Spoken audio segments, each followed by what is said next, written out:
So tell us why you attacked the old lady. Maybe there was what the lawyers call mitigating circumstances. Yeah, like maybe that mean old lady wouldn't let go of her purse. Or maybe she called you a bad name. She call you a bad name? I think the DA would understand that. Might even give him a break. I need a soda. First-degree murder committed during the commission of a felony. It's an automatic death penalty. So grab your attention, Victor. Man, my throat's really dry. I need a soda. Oh, diet okay? That's all you got, sure. You want a little ice with that? Yeah, not too much, sure. Let me see if I got this straight. That's one diet soda and not too much ice. Yeah. How about a broken arm with that order? Yeah, you got him upset. What is this, man? Hey. The newest in interrogation techniques. You've heard of good cop, bad cop? Well, this is bad cop, bad cop. Hey, you guys can't touch me. Gentlemen. Captain? Officer, take him to detention. Come on. 2 citizen complaints in 3 weeks. And 1 on his way to detention, waiting to be reported. Now, that's exactly what I expect to find in your file, Aykroyd. But not yours, Sloan. What is happening to you? It's been a rough month. A rough month. A rough month. Gentlemen, when do we not have a rough month? You know, Sloan, I put you with this guy to straighten him out. Not for him to influence you.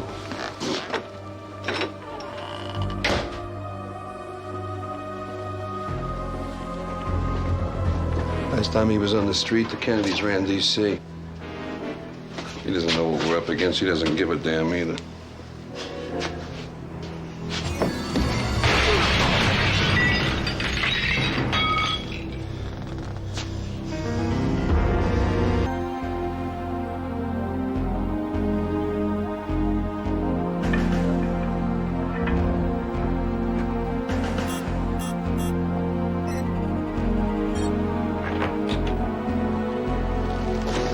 Seward? Miss Seward.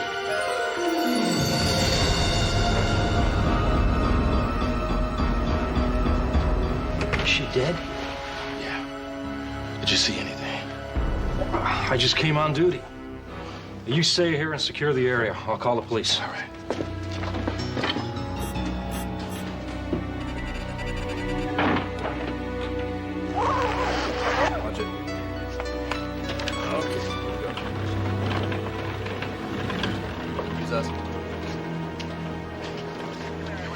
We know who she was? Marissa Seward, one of Computech's technicians. Apparently, cause of death was blunt force trauma to the head. What time do you think it was? 6 to 8 hours ago. No, really. I'm a consultant with the police department. It's all right. Let him in. What do we got? No, we don't have anything. Steve and I have a dead woman and a lot of questions, some of which I'm going to ask Computech's owner. That's okay with you? Reggie.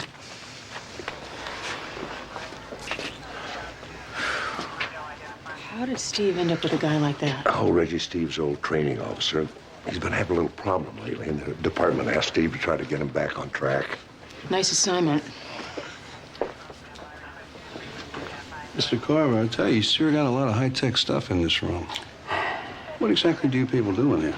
This was a clean room, a sterile environment where we recover and repair damaged hard drives. Temperature, humidity, and dust are all tightly controlled.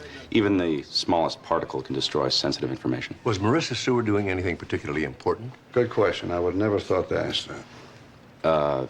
We had a rush job. DBC Insurance is under investigation for money laundering.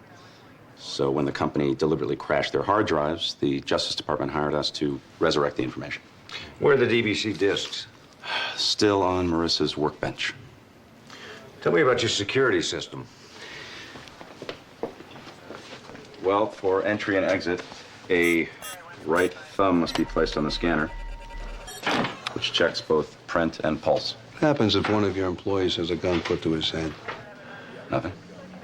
If the pulse of an authorized entity is outside a specified range, the mechanism will not engage. Does the security log show anybody entering or leaving the room besides Marissa during the night? Doc, we're trying to work here, please. I'm sorry. Sorry.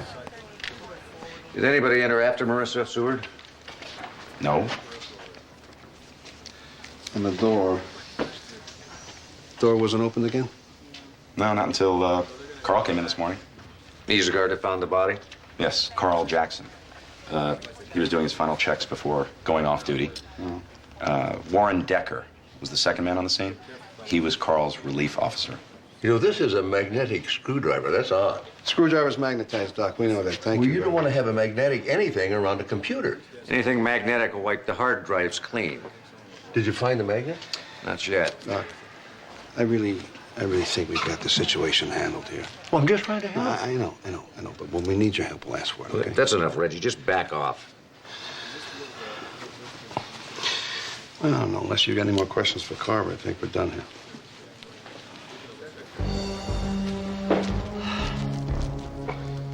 I'm sorry, Dad. You don't have to explain. I understand. The man's just not a morning person. Cause of death is cerebral hemorrhage. Apparently, the victim's head was slammed into a computer monitor. Nasty. To say the least. Her core body temperature indicates that she died almost immediately after entering the clean room. After locking the door behind her.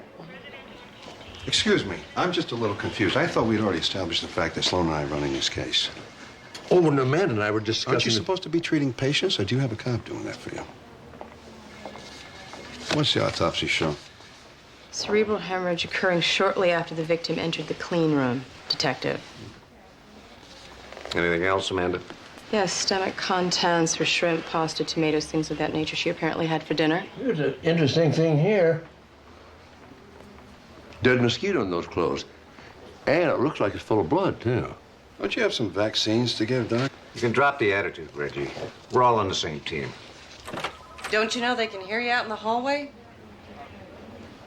What's the occasion, Archer? You decide to spend your day off with the recently deceased? Ah, the last time the chief gave me a day off, I spent it having my appendix removed. I'm taking over this case. You got a problem? Take it up with your captain. Did you do this? But you don't make a couple calls and get me burned with Newman? Is that what you did? Look, I need this case. Now, you know that. My father wouldn't do that, Reggie. Yeah, I know. He's got a lot of love for me.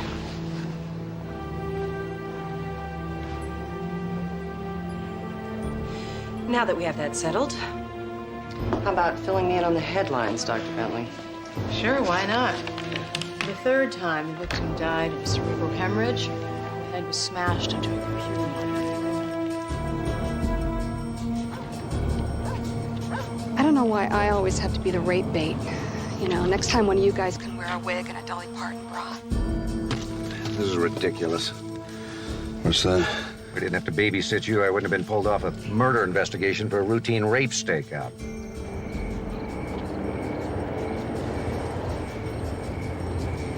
I'm approaching a clump of trees near the ranger station. Don't see anything yet. And she never will. This guy isn't gonna show. Just relax. I don't know, that's really gonna help. Motion boards are next week, and I'm babysitting a drunk. Give me that. Hey. You think you're big enough to take it from me, Steve? You know you're not gonna find your wife and kid in that bottle. Ooh, clever line. Did you write that yourself?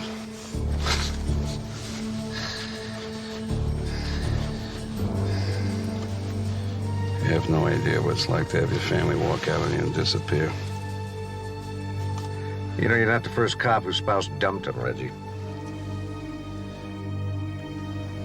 It's been a year, Reggie. Get over it. Came past the ranger station and nearing the bathrooms. My wife didn't abandon me. Jack Sykes took Marcia, my daughter. He's got him hidden out there somewhere. Yeah, getting his revenge. There's only one problem with that, Reggie. You've got no proof. Well, why would I make it up? Well, maybe because you can't face facts. Like your wife left you and took your daughter with her. Let go of me!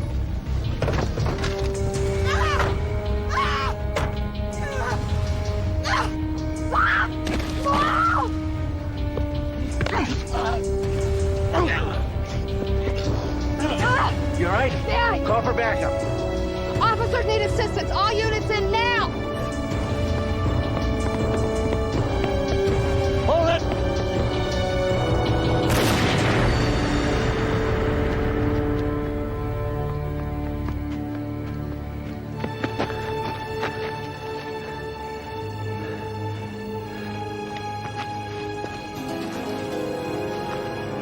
He's dead. Thought he had a gun.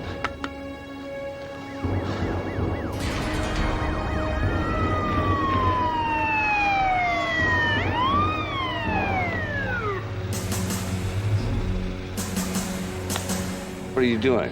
Relax, it's coming.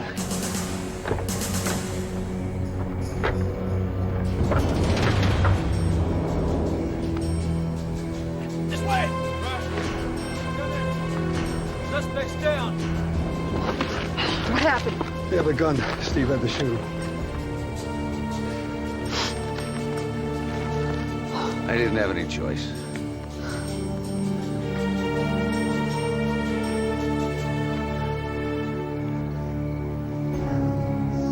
Let me understand how this went down. The suspect turned, pulled a gun out of his waistband, and Detective Sloan had no recourse but to defend himself and his fellow officers. Is that the story? Yes, sir. There was no other recourse, and that's the truth. There's not a word of truth in it.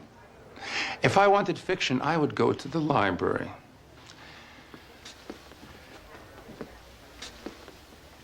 Sloan, we all know what really went down last night. If I bring in internal affairs, they're gonna fire you, arrest you, and prosecute you in that order. I mean, I even sense some civil rights violations here. Maybe I shouldn't stop at the IA. Maybe I ought to call in the feds. Are there any other choices? Possibly. What does that mean? Either one of you ever heard of the Last Resort Clinic? Ward 2 of Community General. Well, it's a relatively new program. It's sort of the Betty Ford Center, except it's strictly for cops with a substance abuse or an emotional problem. I don't have any substance abuse problems. No, but you got plenty of the other kind. That's it. 90 days locked down in the Last Resort. Or else I'll see you in the courtroom with a public defender. Your choice. Sloan, Aykroyd. We've been expecting you. And you are? Dr. David Sinclair. I'm in charge of this establishment. You want to sign in and empty your pockets? Want to open up your mouth?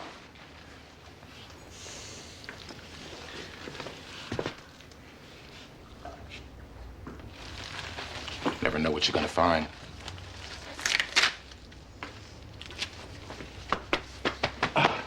It's a nice place you got here. Oh, yeah. Humanizing, isn't it? You're expecting something different? I couldn't tell you. I didn't get a chance to peruse the resort's brochures. Gentlemen, here's the story. 90 days lockdown. You attend 2 encounter sessions a day, afternoons and evenings. Right. In the mornings, you go to exercise and then testing. No drugs, no booze, no sex. If you get caught doing any of those 3 things, you're out of the program. And they can face your consequences on the outside. Your bags will be returned after we go through them. Welcome to the Last Resort, gentlemen.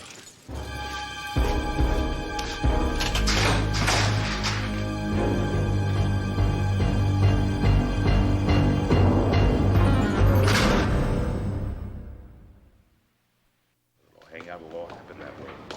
That's the way it's supposed to happen. Gentlemen. Fresh meat, fresh meat, fresh meat. Settle down, Delroy. Hey, you'll have to excuse him. 10 years undercover with skinhead speed dealers has left Delroy a mite hostile. I love being assessed by a woman, first of all, whose idea of a police procedure is snorting coke with suspects. I was hoping that we'd all pass the show off stage. Have a seat, gentlemen. You know, if you can't psychobabble better than that, none of us are going to get cured. None of us are getting cured.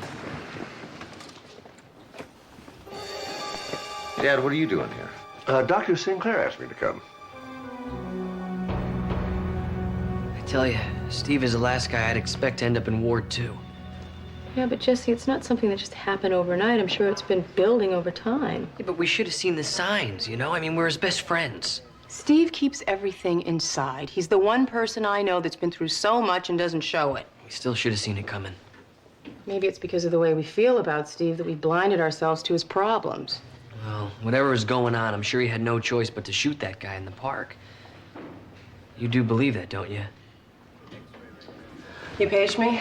I'm assuming that means the autopsy report on Seward is ready. Yes, but there's something else I want you to take a look at. Mark Sloan discovered a dead mosquito on the clothes she was wearing. Uh-huh. I'm kind of in a hurry. The chief has got me on 3 other cases besides this one. If you could just give me the report. So I spoke to a forensic entomologist who specializes in mosquitoes. In his opinion, the deterioration of its corpse puts its time of death approximately the same time as the victim's. I'll keep that in mind. You got that report? Detective Archer, that mosquito was filled with blood when it died. Yet there were no bite marks on the victims. Now, if the police lab could match the human blood in that mosquito... Then I'd know Brad Carver killed Marissa Seward. But unless your dead bloodsucker can tell me how, I don't have time to listen. Brad Carver, the owner of Computech? He's trying to take Computech public, which would mean millions for him. But I've been checking the company books, and there are a few gaps that stink of cover-up. But how does that make him a suspect? He was having an affair with Marissa Seward. My guess is that she knew all about Carver's financial shenanigans and was blackmailing him. You just have to prove it. And figure out how he got into a locked room to kill her.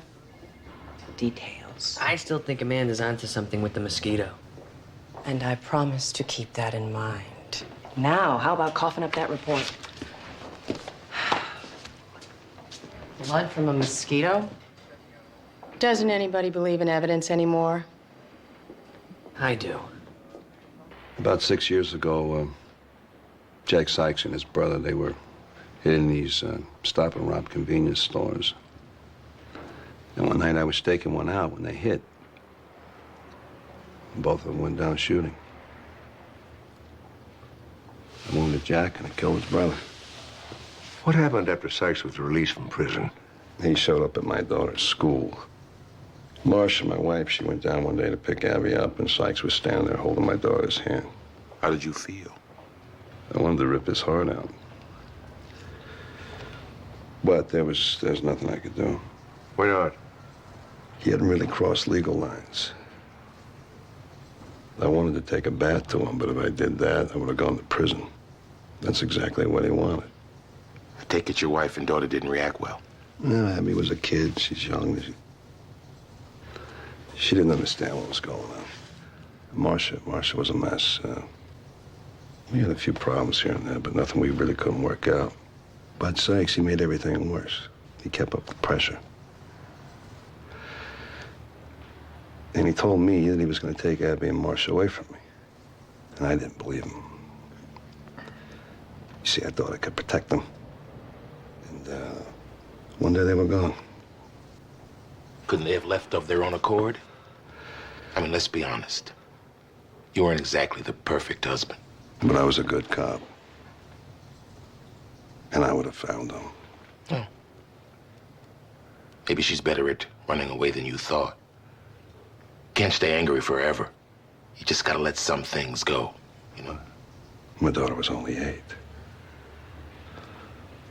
Would you just let your wife and daughter go? Is that what you would have done? I wouldn't have lost him in the first place. Sloan, you're in the barrel next. I should be out there looking for them right now.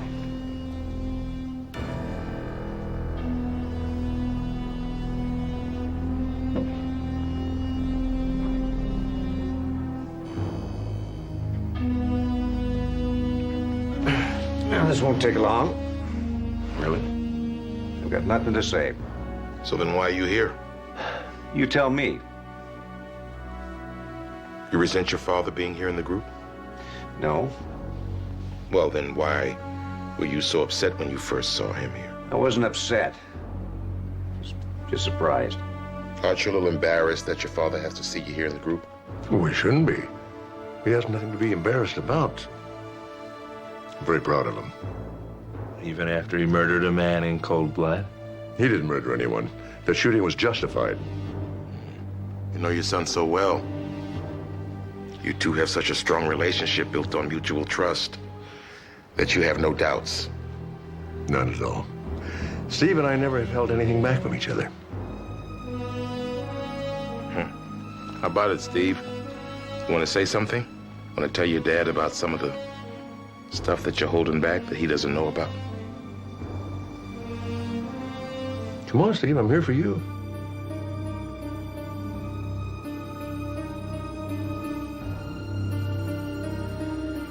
Yeah, well, sometimes that's just not enough.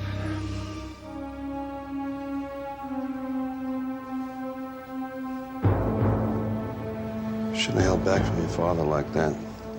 Family's important. I ought to know I don't have one anymore. Saying I should have told him and the entire group what really happened in the park? No, I'm just saying that you... Listen, Reggie, when you figure out how to handle your own problems, then you can tell me how to deal with mine, okay?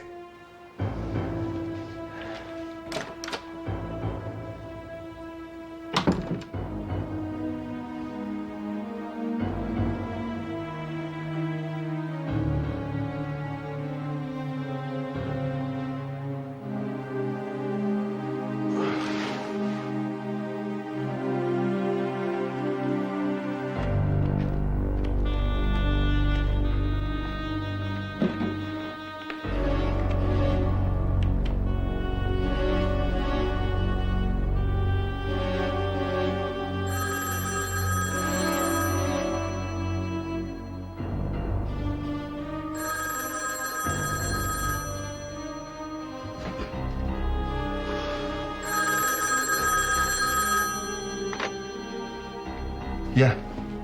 Daddy? Abby? I've still got them. Who is this? You know who this is. You took my family, now I've taken yours. I've got your wife and kid. Listen to me, Sykes. Abby doesn't even remember you, and your wife wishes she could forget. Marcia says I'm a lot better in bed than you ever were. Sykes? Sykes!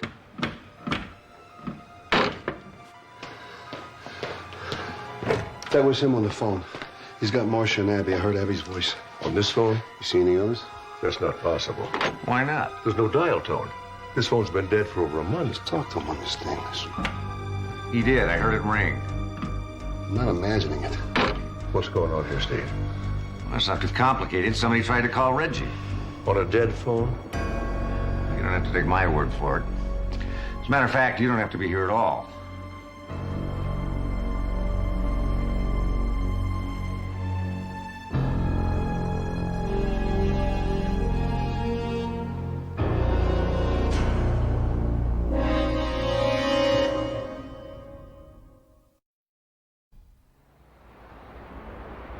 What have you come up with now? A murdered butterfly? A squashed ant? We found a stain over here on the floor, and Amanda had it analyzed at the path lab. Okay, so dazzle me. Sugar-free grape jelly and organic peanut butter. Congratulations, you've just solved the mystery about what the victim had for lunch. You know, Detective, you really should take a look at my autopsy report. There was not a smidgen of peanut butter or jelly in the victim's stomach. Marissa Seward was a top technician. There's no way that she'd be eating in the clean room anyway. Plus, time of death shows that she was killed almost as soon as she entered the clean room. Okay, but what does it prove? Well, it proves that the killer is somebody Marissa Seward knew well enough to let into this room. Only the door closes automatically and it was never reopened from the inside. If the killer followed Marissa in, he would have been trapped inside with her. I'm not saying he wasn't. All right, come outside, we'll show you.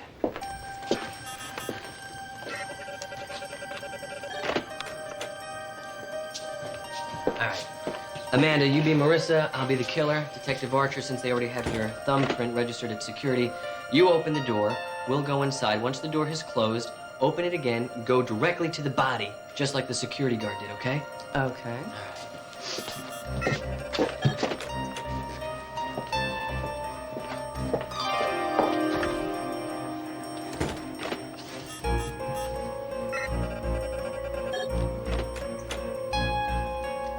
Dr. Bentley. Travis.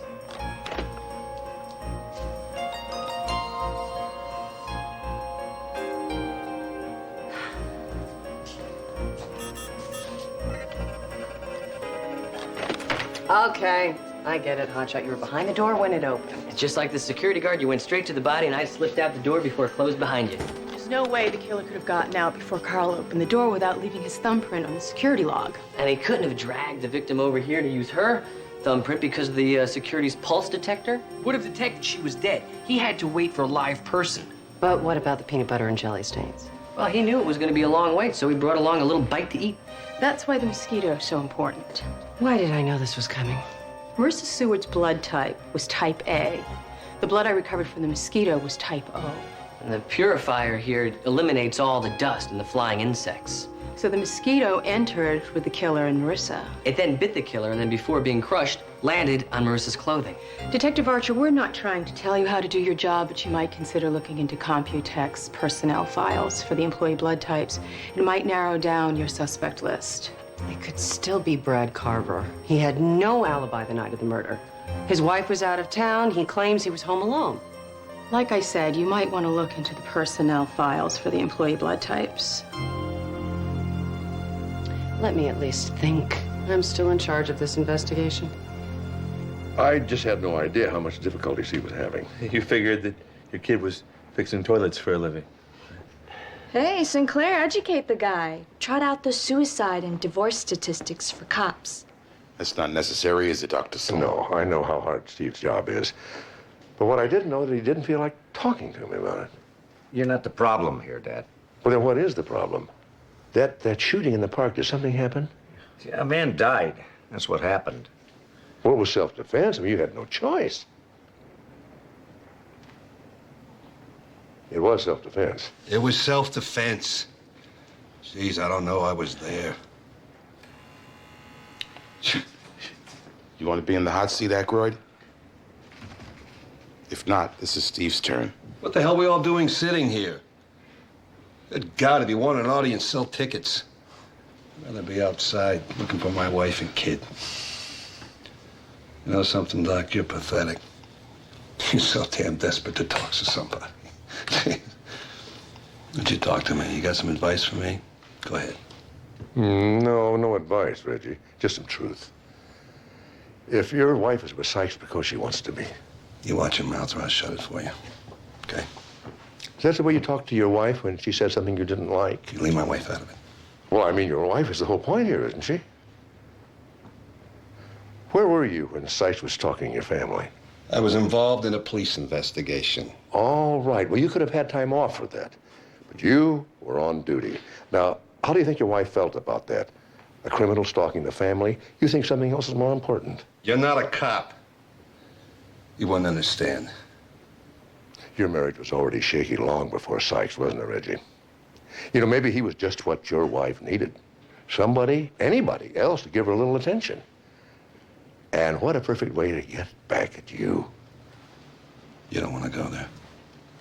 Your refusal to confront your responsibilities by hiding behind that badge made you a bad father, a bad husband, and ultimately a bad and worthless cop who ended up getting his partner and himself locked in this place.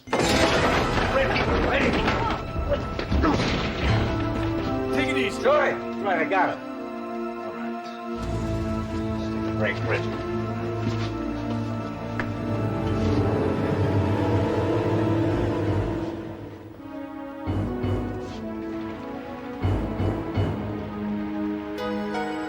What the hell is the matter with you, Reggie? Why'd you take on my father like that? Therapy. Stay away from him. I won't hurt him. You're the one I'm worried about. You were so in love with your dad waiting to tell him what happened in the park that night. Maybe you're afraid he won't love you anymore.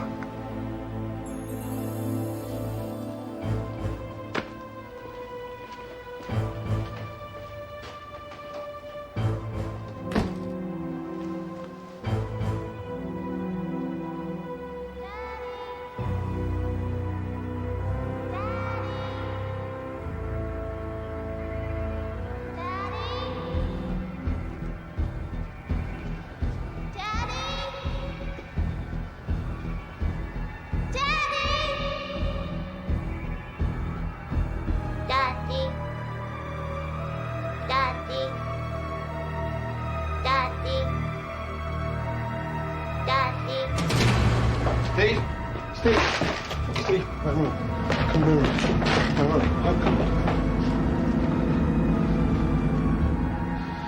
It was right here.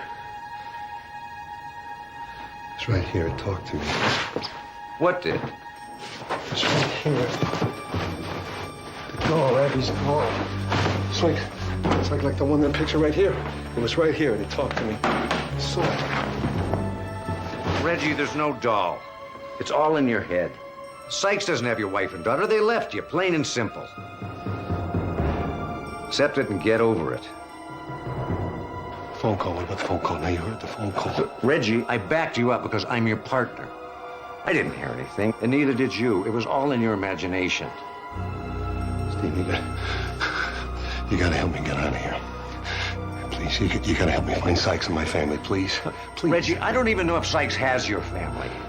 Listen to me. You gotta trust my instincts. I trust yours. Please.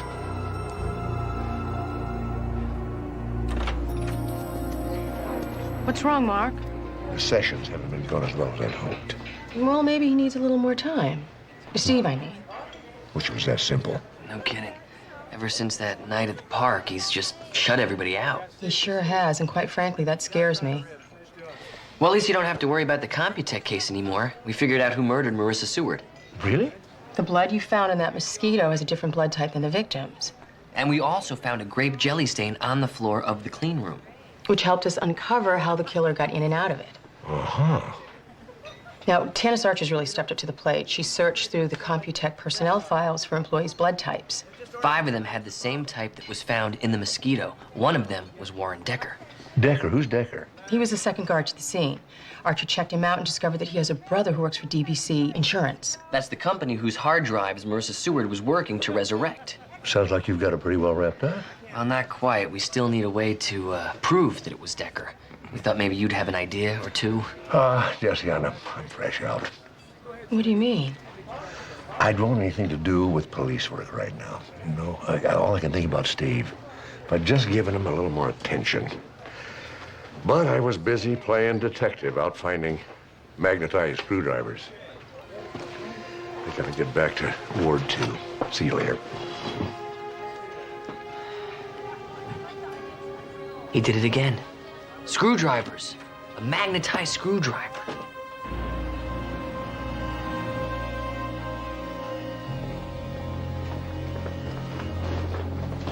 Listen, Dad, you got a minute? Sure. Talk? Yeah.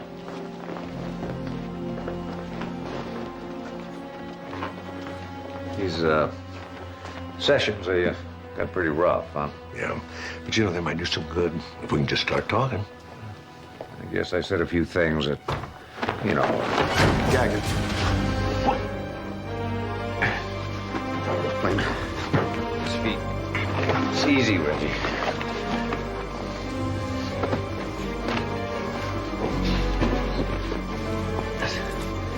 Sorry about this, Dad. Let's go. We gotta move. I'm really sorry.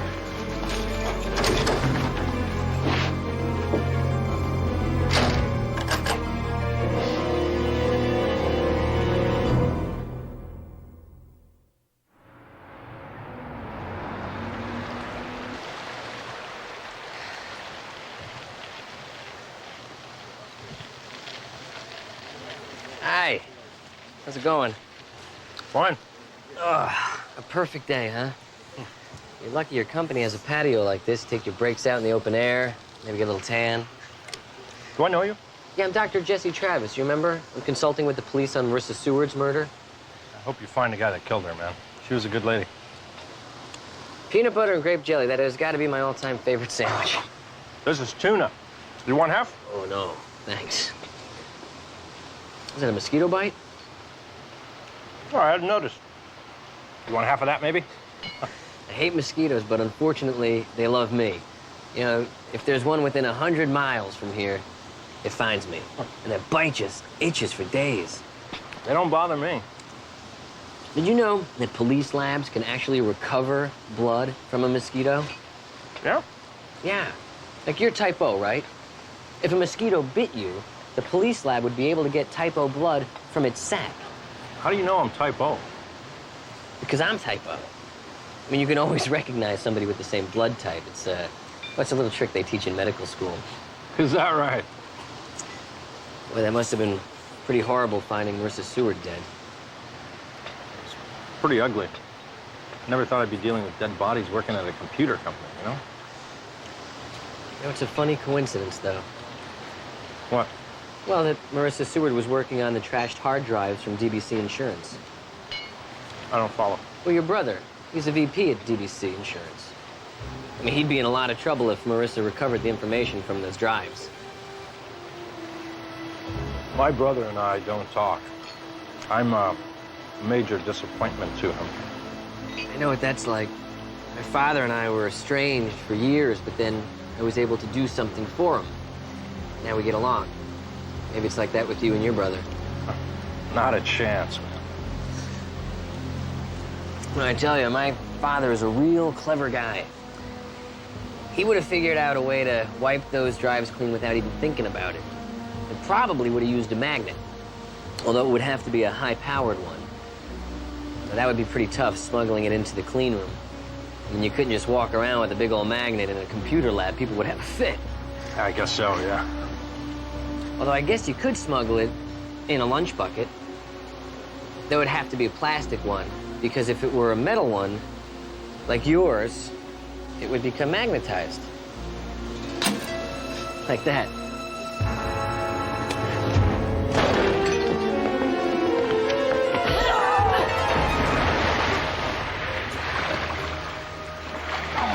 Guess what?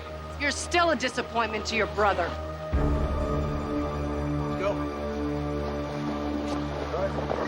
I'm beginning to see why Steve likes working with you so much. This is where Sykes lived before he got arrested. After he got out of prison, he came back here and used it as a base. Reggie, the investigation into Marcia Abbey's disappearance must have started here. Kind of doubt you would have overlooked anything. Well, you know what they say about good police work, huh? You always start back at the beginning. Then where's Jack Sykes, partner? Because I don't see him. What's he hiding under here?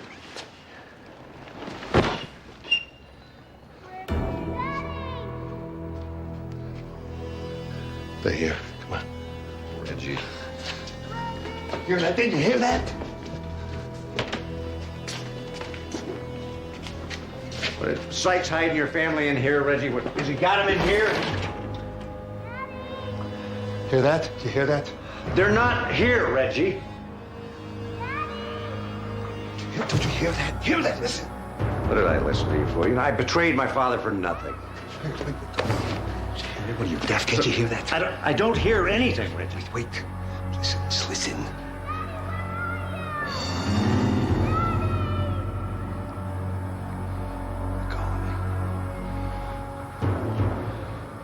Call me from over there.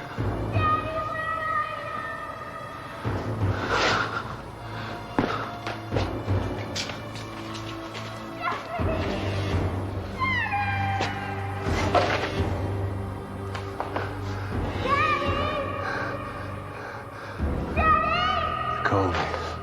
Amy. Happy? Honey?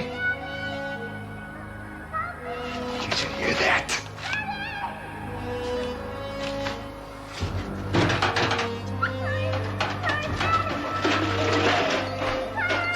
Hang on, baby.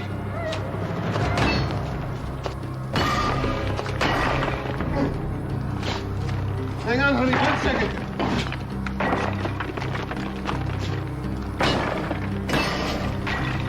Almost there, honey.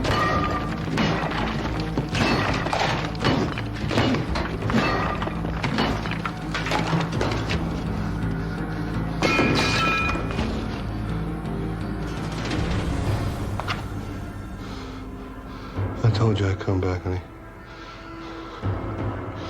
I told you I would.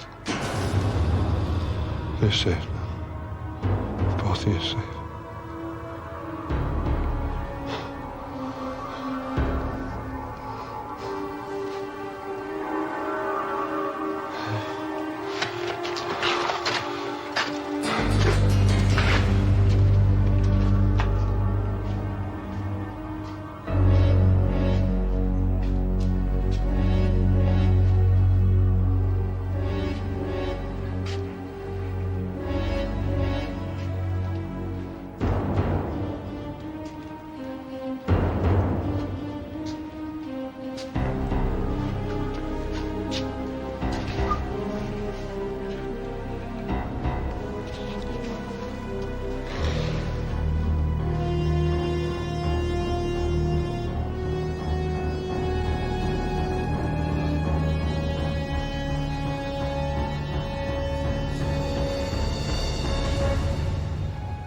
I did it, didn't I?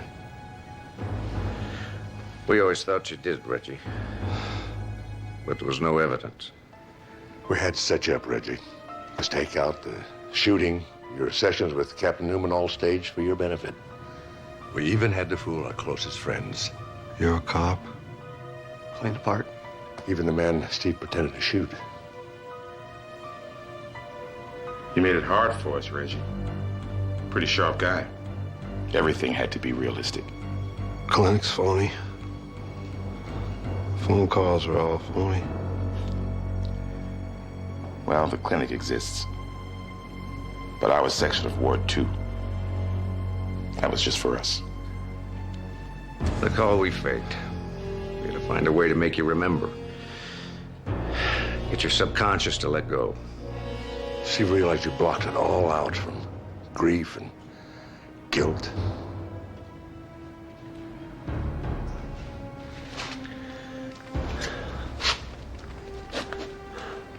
How did it happen?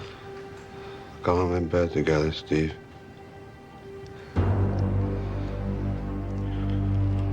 Marcia said she was gonna leave me. You did not know that Sykes was the other man. He laughed at me. So I went for him. Marcia got in the way. So I pushed her. When I pushed her, she fell and she hit her head on the nightstand.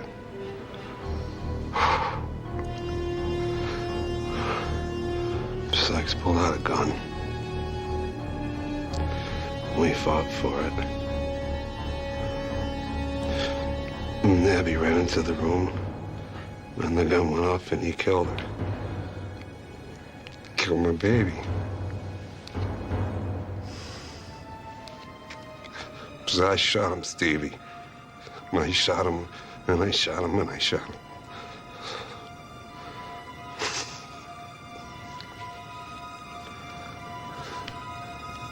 I wish it were different. I know, partner. I know. I shot him. We're gonna help you.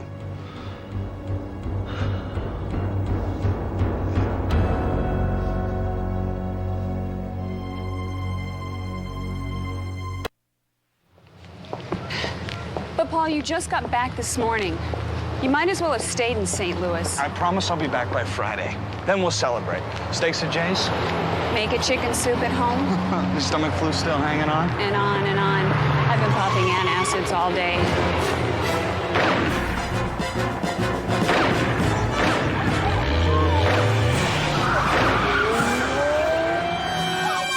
Celeste!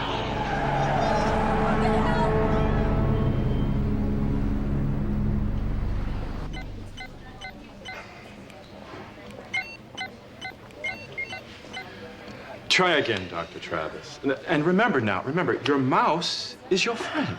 Yeah, some friend. Why can't I just type in a couple of words and go where I want? Well, we could if we were working on a text-based system, but this is a far superior graphics-based interface. Yeah? Superior in what way? That it makes people crazier, faster? Doctor, the hospital has made a big investment in these computers. Now, please, just give me and my system a chance. It's the mouse that doesn't want to give me a chance. It's the one that doesn't want to be friends. Look, it's not that hard. Let me show you. Just follow the icons like a clearly marked path from acquisitions to personnel to patient history. Uh-huh. As I was saying. Perhaps I should reinstall. Watch your backs. What do you got? 32-year-old male with a single gunshot wound to the left upper extremity. Lots of shed blood at the scene. No radial pulse on that side. I've got pressure on the bleeder. Let's go trauma 1. Let's move. Rapid pulse 120. BP 80/40. Okay, on my count. 1, 2, 3. Okay, I want 10 milligrams. Morphine, type in cross, 2 units, whole blood in the chest tube. Right away. Alert X-ray and notify the OR. We got a stack case down to keep the impression on that wound. You're in a hospital, Mr. Kirkpatrick. My You'll be wife, fine. is she okay? Let's worry about getting you taken care of first, okay? She's dead, isn't she? I'm sorry, Mr. Kirkpatrick. I did this to her. It's my fault.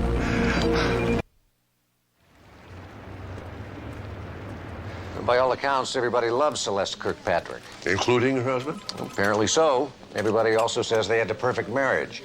Celeste, the successful psychologist, and Paul, the up-and-coming lawyer. Any witnesses? Plenty, but none of them can ID the shooter. They were all too busy eyeballing his wheels. Red Ferrari, 355, no less. Ooh, sounds like a distinctive automobile. About $200,000 worth of distinction. Ooh, at that price, there can't be too many F-16s around. It's an F-355, Dad, not an airplane. I mean, you'd be surprised between Bel Air and Beverly Hills. Kirkpatrick is in recovery. He came through surgery pretty well. His vitals are stable, and he's conscious. Stable enough to answer a few questions? I think I know what the first one's gonna be. Like, why did he say it was his fault that his wife died? No, I'll let you know. Vince Thatcher. He's the one you want. He killed Celeste. I have trouble seeing a thug like Thatcher go into a shrink. He didn't. See, I was the target. I hammered Thatcher on a negligent suit last year. He swore he'd pay me back. I just never took him seriously. Dear God, I wish I had.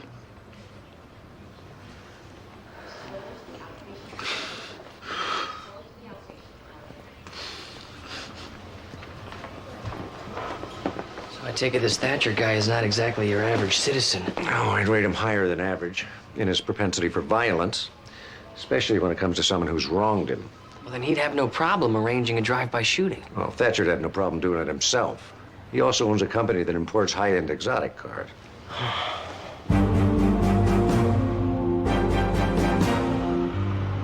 Where's Simonetti, Thatcher? You, forget to pay his retainer?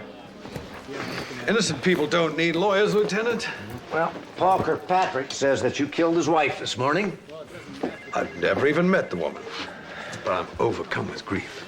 I'll be sure to pass on your condolences. Yes, how is Paul these days? He's recovering from a gunshot wound. How sad. But that he's recovering or that he's been shot? Look, last year, Kirkpatrick's idiot client bought a car from me, got drunk, and rammed it into a brick wall. Next thing I know, we're headed for court. Idiot client versus innocent salesman, all to fatten Kirkpatrick's wallet. So you decided to get some payback. Only you shot his wife instead. Oh, it can't be easy hitting someone from a moving Ferrari. I was in my showroom all day with 2 customers and 3 employees. Ask any one of them. And none of those guys would have any reason to lie. They're all model citizens. Just like you.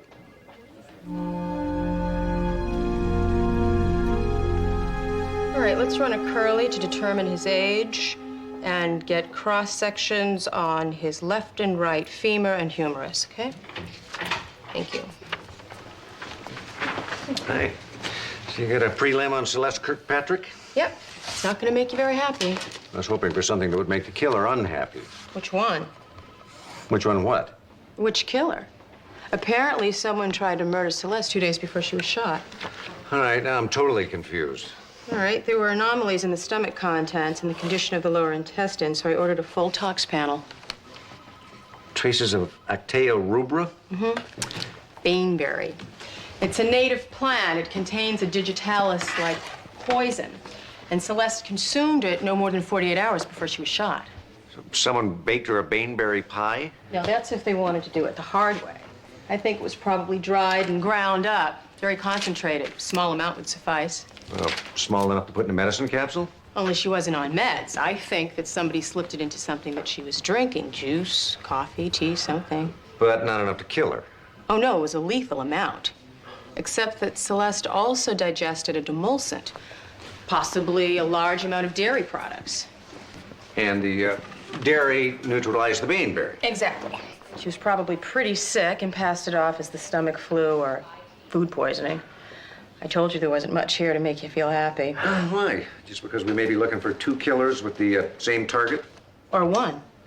He tried to poison her, and when that didn't work, he shot her. Or whoever shot Celeste was actually aiming at Paul, and the poisoner is someone else entirely. Ugh. Thank you. Amanda tell you why Celeste did not succumb to that poison? Yeah, apparently because she ate dairy products of some kind. She had to have eaten that before she got the Baneberry. You sure? Well, I'm pretty sure. I kind of suspect if she'd taken Baneberry on an empty stomach, she'd be too ill to eat anything, dairy or otherwise. So if we can pinpoint when she took the dairy products... We know approximately when that poisoning took place. This is a copy of Celeste's recent appointments. Including last Wednesday? When she threw a going-away party for one of her employees. An ice cream party. You check out the staff? Yeah, none of them look good for this. Certainly none of them drive an expensive foreign sports car. But she did have 2 appointments after the party. Well, what do you think the odds are that one of those owns one of those, what do you call it, B-25s? 355, Dad. It's not a plane. Never mind.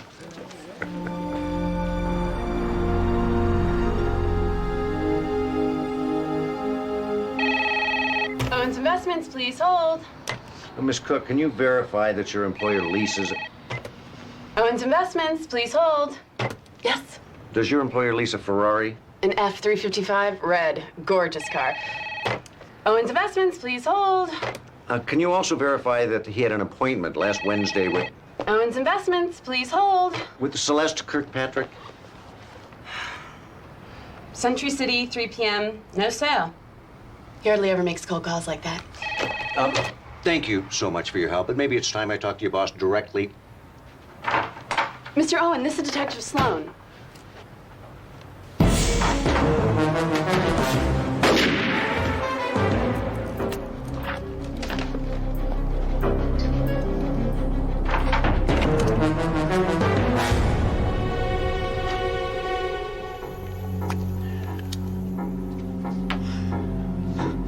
I'll call 911. Might as well call the coroner's office while you're at it.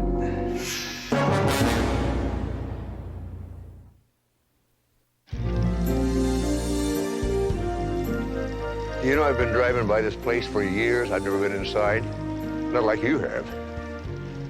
Don't you remember you had to chase your ball over that wall? And Mr. Landau's Doberman gave me a very quick tour. Well, it should be more leisurely this time. That is, providing old Cuddles isn't still around. The Doberman. You a little preoccupied? Yeah, I'm sorry. It's this Kirkpatrick case. I tied Nick Owen to the gun and the poison, not to mention the car. Well, no tie to Celeste Kirkpatrick. Well, nothing would explain why I'd want to kill her. I mean, this guy's a CPA with 2 kids in college and no criminal record. Well, they did have that one meeting, you know. Yeah, the one and only, which by all accounts was strictly business and very cordial. Yeah, if you want to call attempted poisoning cordial. My nose is runny. I can see why you're so perplexed, though. Mr. Owen hardly fits any kind of a profile, does he? Well, there's always the deranged but determined category. It's a good one. I made it up. But at least the case is closed and I've got my Saturday free. You don't see Cuddles, do you? No, no sign of him. 12:30 your office said, right? And that's not 12 o'clock, that's not 1 o'clock, that's 12:30. Now, I confirmed that twice last week with your office, I understand, Here but- it is, it's barely 12:30, and the place is crawling with people. Now, come on, 12:30 is 12:30, am I right? Mr. Wolf, there's only one other couple I'll give it waiting. a rest. Hi. Hi. I never realized the real estate business was so intense. It's this market. Everyone's in a frenzy. Mr. Wolf certainly is. Yeah. I'm sorry, you didn't come here to listen to my troubles. I'm Tab Vaughn. Mr. Vaughn? Kendine Realtors. And this is a wonderful neighborhood. Great schools, easy access to both the valley and the west side. Till the floods come. Or mudslides. Or the hills get on fire. We live in a neighborhood. Oh, okay. You know, I was thinking maybe we could take a quick tour. My son used to play chase here. Not recently. Well then, follow me. You are going to love the changes they've made to the place. Oh, Mr. Vaughn, might as well sign your visitor's book over here. Yeah, thanks. And call me Tab, please. Tab.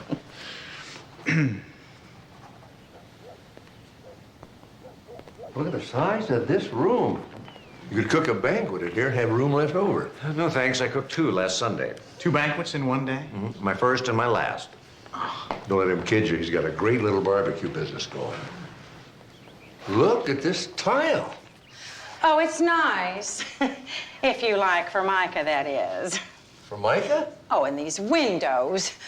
Why do people spend a fortune to remodel their house and then just ruin it with these cheap windows? Evelyn, we gotta go. Windows are the eyes of a house. And I ask you, who wants cheap, shabby eyes? Well, they are double pane, very energy efficient. Evelyn. Oh, come on.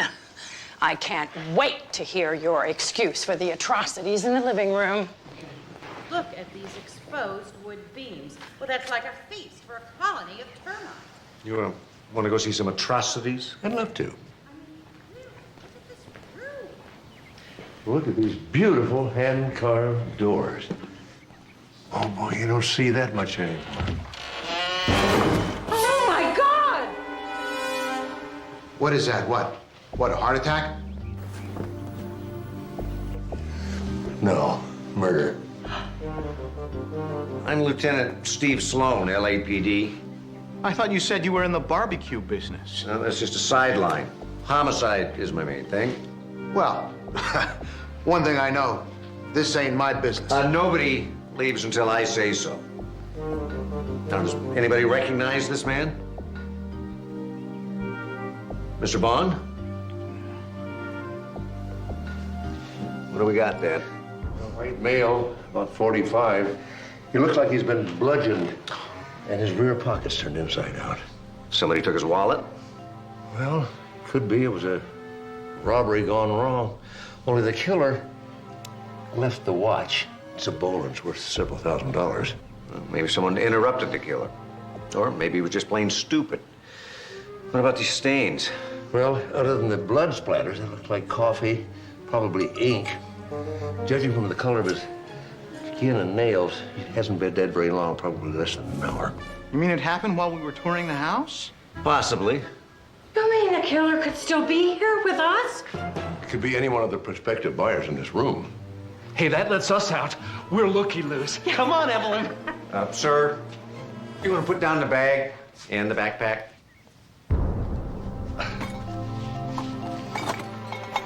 Thank you. They're stealing the house piece by piece. See? See where your motor mouth gets us? Steve, there's blood on there. Now, wait. We didn't kill anybody. We didn't even pick up that thing. Well, okay, maybe we did take the poker. And quite a few other things. Why? We run sort of a boutique hardware store on Melrose. Yeah, you ought to drop by sometime. Evelyn! We just carry the most wonderful antique fixtures and these lovely brass fitting things. Probably very expensive, too. Maybe worth enough to make murder worthwhile. You're gonna try and hang this on us, aren't you? Evelyn, we have the right to remain silent. Use it. You ought to use your cuffs on them, officer. I mean, look, they've already confessed to being thieves. They had the murder weapon. What else you need? Motive might be nice. Motive, okay. Let's say the victim surprised them and things got a little out of control. The only thing out of control was this man. Evelyn, remaining silent means keeping your mouth closed. You know, we could hear him all the way down the hall, and he just stormed in looking for someone to kill. You were very angry when you came in here. Yeah, angry enough to commit murder. I'll agree with that. I thought he was going to hit me. All right, look, I admit I was angry, but it's because this idiot's office gave me the wrong time for the open house. Wrong time? What wrong time? The place was already open when we got here at 12:15. Ah, but they told me 12:30. If I got here by 12:30, I can make a preemptive offer. I can avoid a bidding war. The wrong time. That's the answer. Mr. Bond, might I borrow your pen? Yeah? Thank you for making a confession. You see, Garth, he didn't even open his mouth and he's already confessed. Wait a minute. I did not confess. I was in the entryway greeting people the entire time. If I had killed that man, why would I have stayed in the house? Well, I don't think you did voluntarily. My guess is that that's Tab Vaughn, the realtor who was supposed to be showing this house. I don't know who you are, but I'll bet you that you talked Mr. Vaughn into letting you in here early. Then you killed him. But then people started arriving and you were trapped. You took his jacket and then had to take his place. Then you waited for the right moment to slip away, only that moment never came. This is totally crazy. This jacket is mine. How can you say that it isn't? Because when I asked you for this pen, you reached in the wrong pocket. Oh, and that proves that I'm a killer. No, it proves you're right-handed. Mr. Vaughn here is left-handed. He's right. The guy's a lefty. He's got his watch on his right wrist. Then there's that ink stain on the dead man's shirt, for which there is no doubt a matching stain inside that jacket.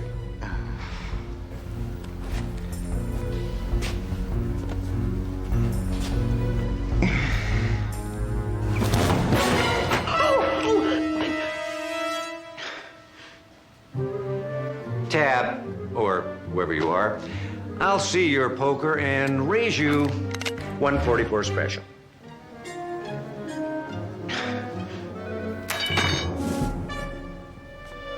There's just one question I'd like to have answered. Why did you kill that man?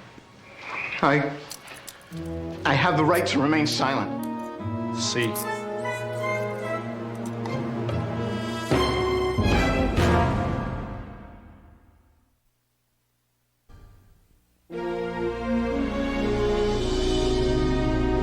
Double entry bookkeeping? I hope that doesn't mean we're keeping 2 sets of books. Nah. It means all the accounts have to balance. You take money out of the checking and put it into ribs. $900 worth. We go through ribs pretty fast around here. Not as fast as we go through ketchup. $4,000 for ketchup?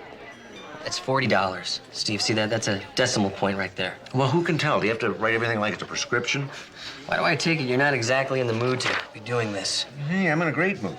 Any week you solve 2 murders, there's got to be a real winner, right? You tell me. No, I just prefer when the killer at least knows the victim. And Nick Owen never even met Celeste Kirkpatrick before the day he tried to poison her. Well, he said he wanted to sell her some stock. Maybe he got mad that she turned him down. What, so a guy with no history of violence or mental illness decides to do a drive-by from a $200,000 car? At least the guy showed a little style.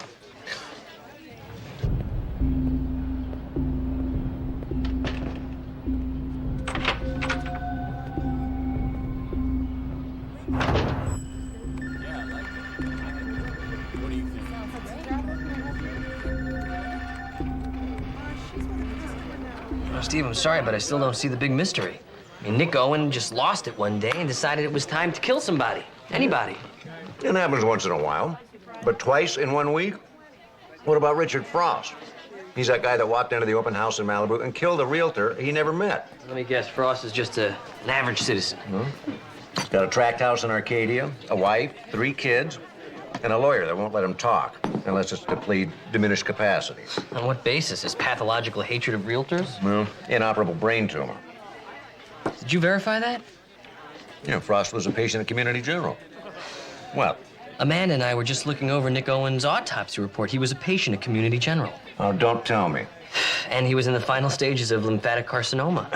So in 1 week, 2 men with terminal illnesses kill total strangers. One of which is dead and the other one won't talk about it. No wonder you're in such a great mood. You want some fries with that salt?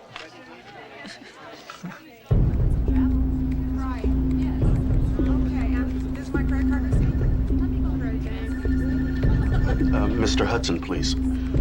There's his desk over there. Just have a seat. He'll be right back. Thank you.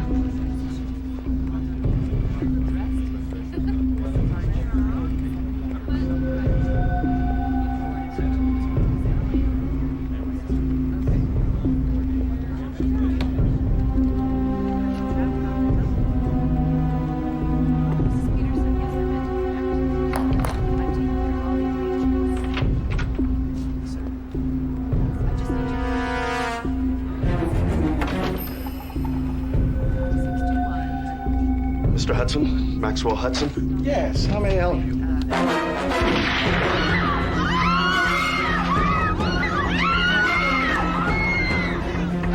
Everybody down!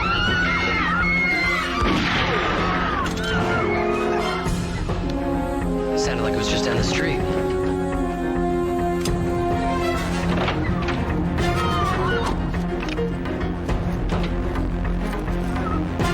He shot the cop!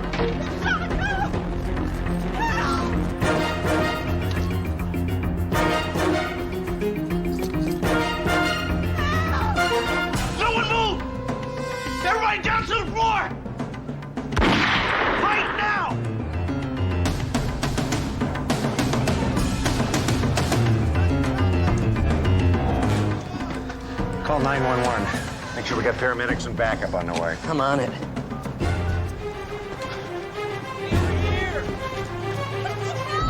Lieutenant Steve Sloan, Central Division. What's the situation? My partner just went in to get some plane tickets. He must have walked in on a robbery or something. How many perps? How many weapons? There's one weapon. It sounded like a semi-automatic. I read one perp so far. One of the people that got out of there said that 2 people are down, including my partner. Get away! Drop the gun now! Get away right now! I'll shoot her!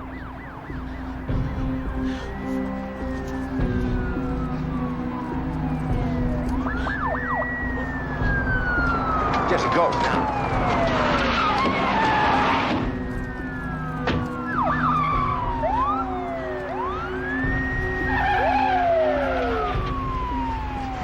He's all bottled up inside. There's no place for him to go.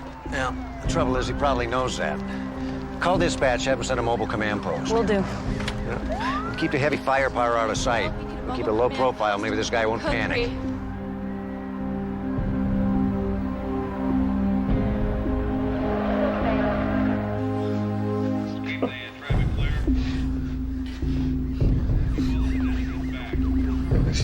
This wasn't supposed to happen. This wasn't supposed to happen.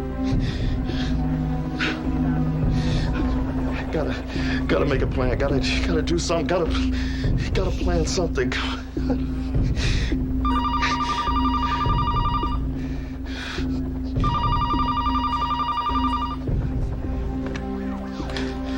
Hello?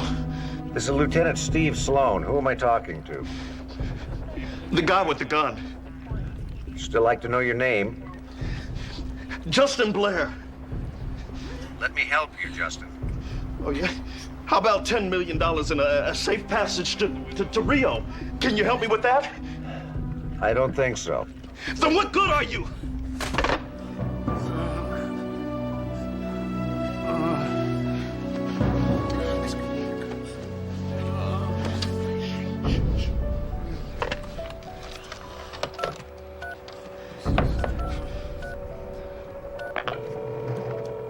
Justin? Justin, we're talking on a captured line. All your calls have to go through me.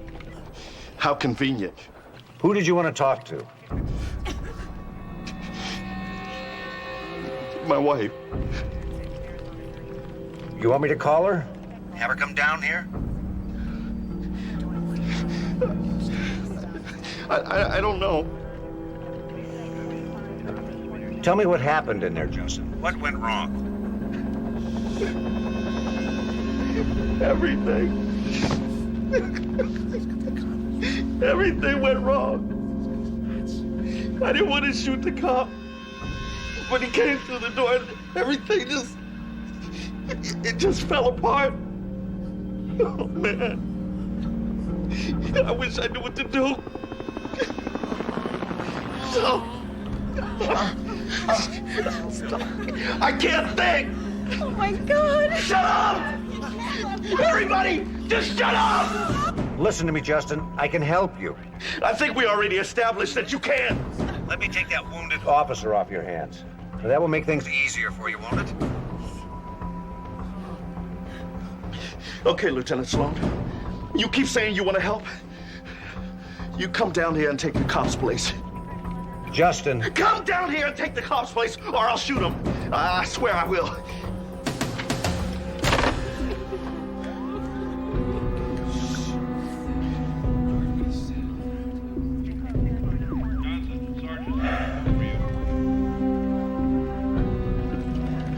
Get me a Kevlar.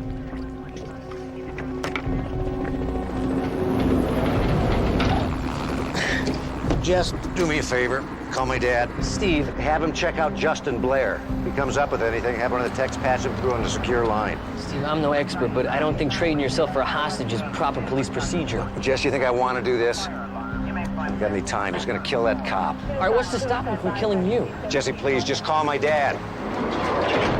Jesse, I'll get back to you eventually. I'm sorry, Dr. Sloan. I'm still having a problem here. You're supposed to be our computer expert, Mr. Rogan. Should the patient files be this hard to access? We'll get into them, I promise. Although, what are the odds that this man is a patient here? Well, Steve's got a hunch. Frankly, so do I.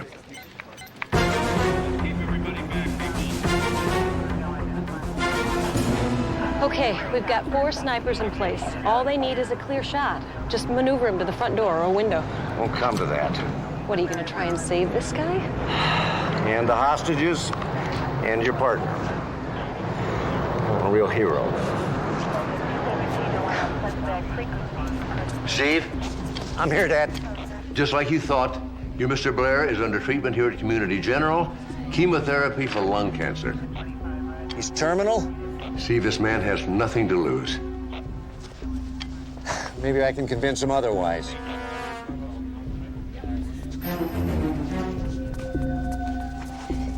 No arguments. You're gonna need a doctor in there. You're not going in until I've got the situation under control. All right, we'll work out the details later.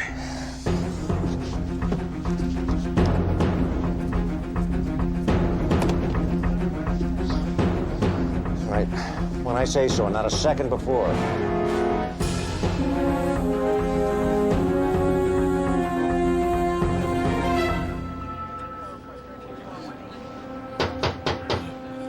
Justin, it's Steve Sloan. Hands high. Shut the door. Turn around. Turn around. I'm not armed, Justin. Yeah, right. You're my friend. You wouldn't let anything hurt your new pal. Yeah, I won't kid you about the pal part, Justin. But I am here to help you. So, I can trust you? You're on my side? Somebody has to be, considering what you're going through. I know how sick you are, Justin. I went past sick a long time ago. I'm a walking dead man. Is it gonna help if all these people die too? I don't care about these people, and I don't give a damn about you.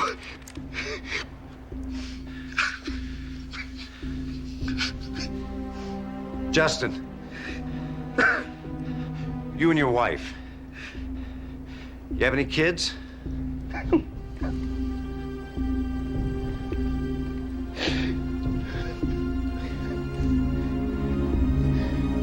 Justin, there are 4 snipers out there. I'm supposed to get you over by the window so they can take you out. So 8 TV crews ready to go live when it happens. Is that how you want to say goodbye to your family? You really want your children to see that?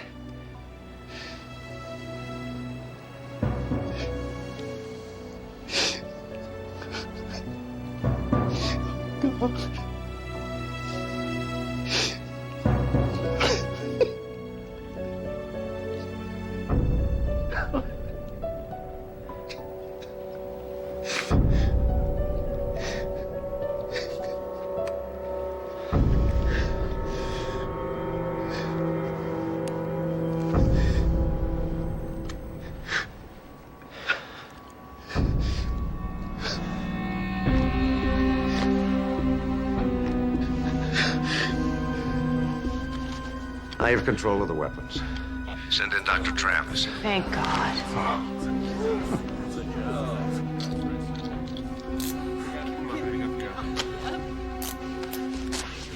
Tell me something, Justin. That man over there. You knew him, didn't you? I mean, you met him before today, right?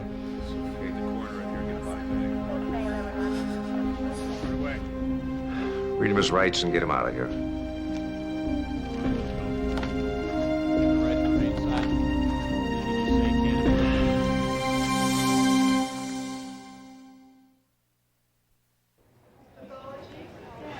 What do you mean I can't talk to him?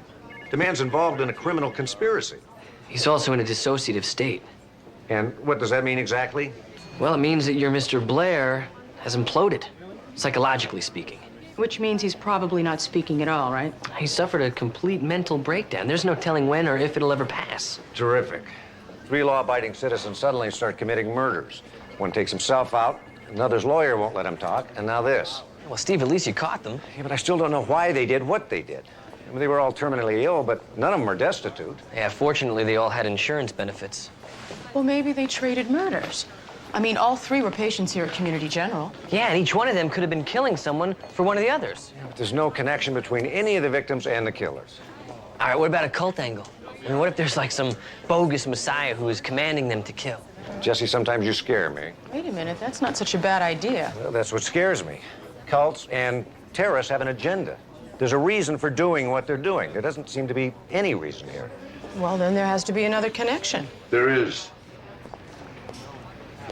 Nick Owen, Richard Frost, and Justin Blair all had the same admissions nurse. Sure, I admitted all 3 of these guys. Then you don't deny knowing them.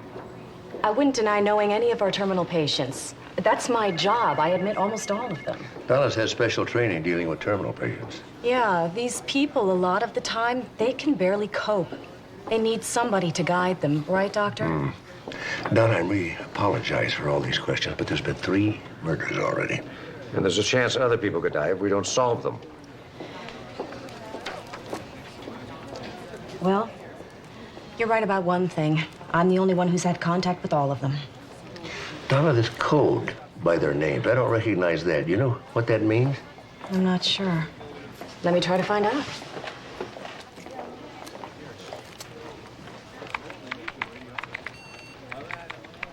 What it means is these patients' insurance claims aren't being processed by billing like everybody else. They've all been routed to the same person in administration. Which person? The genius that put together this whole system. That new computer guy. Absolutely. No, I agree. Medical confidentiality, it's crucial. Now, that's why I was so careful to make our new software secure. Ernest, I'm glad to hear you say that. Because someone with unlimited access to those patient files could wind up with a lot of control. I don't quite follow you. Well, think about it. Terminal patients, for instance, you know, they're usually desperate. Insurance benefits running out, life savings spent. Think how easy it would be for someone to coerce them. You, for instance. Only questions now are, why'd you do it, and for whom? Well, what other why is there, Lieutenant? Money. And as far as the whom, very grammatical, Lieutenant, not until I get a deal from the DA. Let me guess. No first-degree murder, no death penalty. And no maximum security, no Pelican Bay. You make me happy, I'll give you what you want. The names of the people who actually paid for those murders. Well, they are the ones that bear the ultimate responsibility, right? You really think we can't put that together ourselves in a few days? What if I told you you don't have a few days? There's another murder in the works. In about 2 hours. And you're just willing to sit here and let it happen? Well, it won't be on my conscience. I don't have one. How about you, Doctor?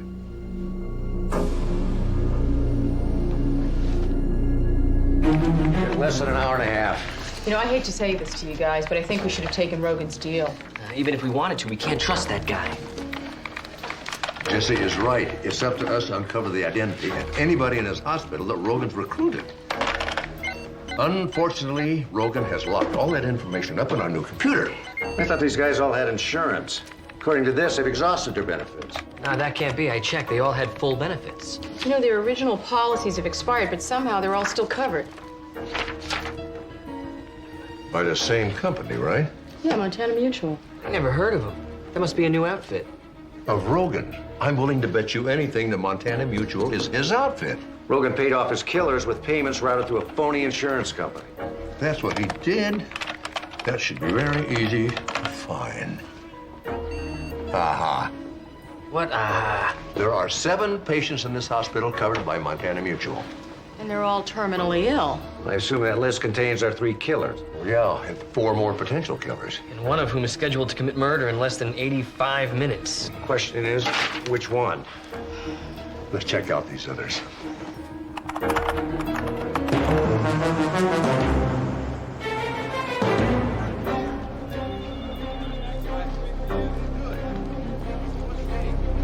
Well, very good, Lieutenant. I see you found one of my clients. More than one, actually. Really? Ah. And with a half hour to spare. Too bad he's not the right one. How many are left, I wonder? We'll get him. Oh, of course you will. All this manpower that you have, how could you fail? Whoops. I'm forgetting you only have a half hour unless you cut a deal with me. I'd die first. And it won't be you, Lieutenant. It'll be some poor, innocent woman. If you're so concerned, why don't you give me your name? I'm sorry. I don't remember. Maybe it's the stress of facing that lethal injection. But I can tell you a little bit about the victim. She's a hard worker. She's a devoted mother. She's a regular churchgoer. I think you'd like her. Well, maybe you could introduce us. What a pity that her husband finds her so dull in the bedroom. I honestly think that that's the only reason he found a new woman. One that he would kill to be with. Only he's not the one that's going to be doing the killing. Yes. But I think it will weigh heavily on his conscience. You know, alimony, it's a terrible burden, but guilt, that's far worse, don't you think? Well, I'm not the one that's got something to feel guilty about. Don't you? When they peel that poor woman off the wheels of that bus, won't you feel just a little tinge knowing you could have saved her life, huh? Oh, we'll get your killer. It's a big city, Lieutenant. I mean, even if I told you my client was going to commit his murder somewhere on Ventura Boulevard, how long do you think it would take you to find him? Is that where it's going to happen? Ventura Boulevard? I don't know, Sunset, or Santa Monica, or Western, or maybe not even a bus. I mean, the stress is just killing my memory. Deal, Lieutenant. You have 25 minutes. And I'm not going to waste any more of it on you. Get him out of here. No, wait a minute. This is not a smart thing to do, Lieutenant. I am your only hope. Let's go. Sure hope you're wrong. Dad? Steve, how'd you do? So far, we've picked up 2 of them. Well, I can rule out another one for you. Mr. Haywood's in ICU in a coma. Well, that still leaves one possible killer. Troy Griffin. His whereabouts, unfortunately, are still unknown. I do have a unit watching his apartment, at least. Well, let's hope he gets there inside the next half hour. Mark, I think we got it. I mean him, Troy Griffin. We tracked down his wife, and she said that Griffin was having a business meeting at Del Floria's restaurant. In less than half an hour. Get that, Steve? I'm on my way.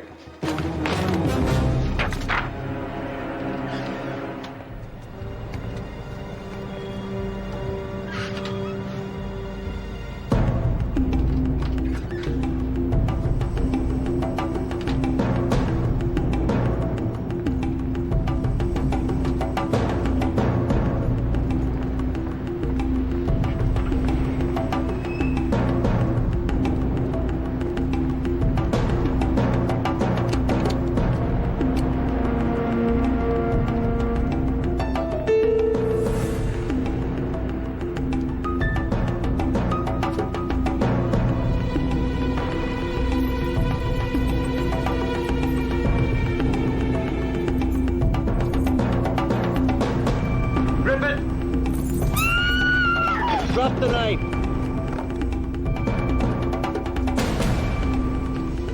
You don't really want to do this, do you, Griffin?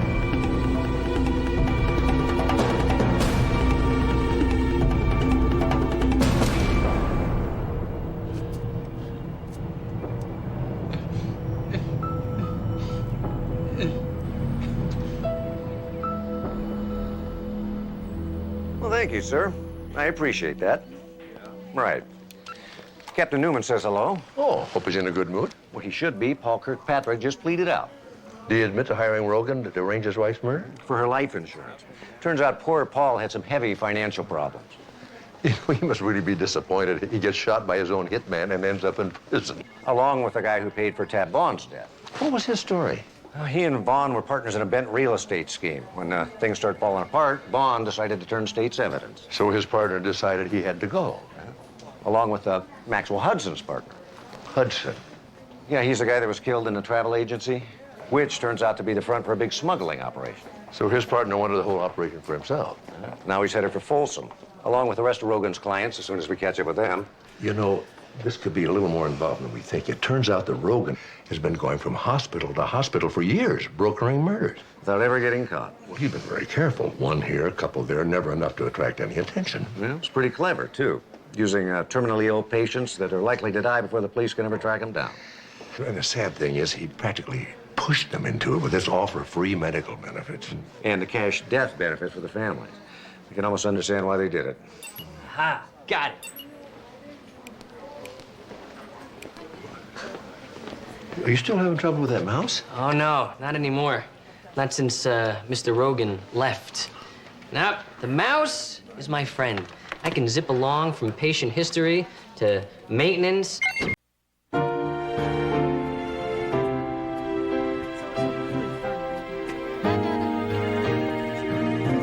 Susan, aren't you supposed to be at lunch?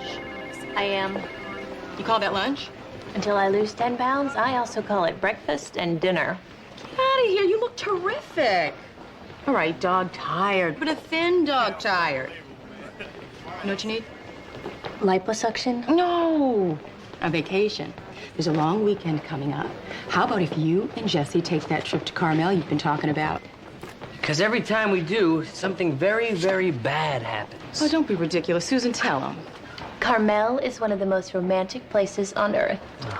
It's a shame it's cursed. Oh, not you too. The last time we talked about going, a guy with half his head blown off, infected with a deadly plague, held me captive in the basement. Yeah, but you don't actually think that that's going to happen again. I mean, we're intelligent people. The way to deal with fear is to confront it. Or run away from it, screaming. Jesse, you don't want Susan to see you like this. A quivering coward ruled by fear and superstition. You want her to think of you as a man of action, a man who's able to overcome any obstacle and give his lover the happiness that she deserves. How about as a cautious, yet powerfully attractive man who doesn't want to push his luck? Well, you better hope she doesn't see the pecs on those new paramedics.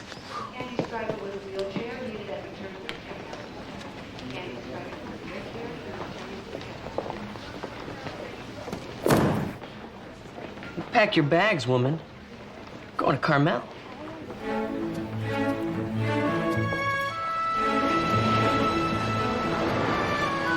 I guess that back road shortcut was a little too much on the engine. Hey, Jesse, that's good. Well, at least we're not at the hospital. And, we're together. In the middle of nowhere. Can't let a little thing like that spoil our weekend. Oh, yes, we can. Look, is it really that bad to be stuck someplace where no one can find us? Just you and me? It's getting better.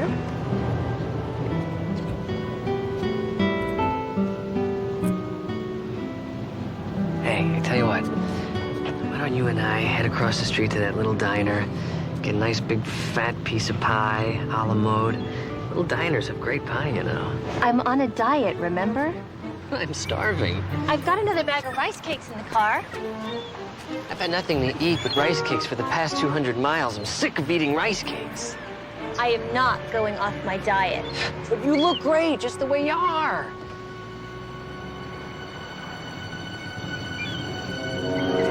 I don't believe it.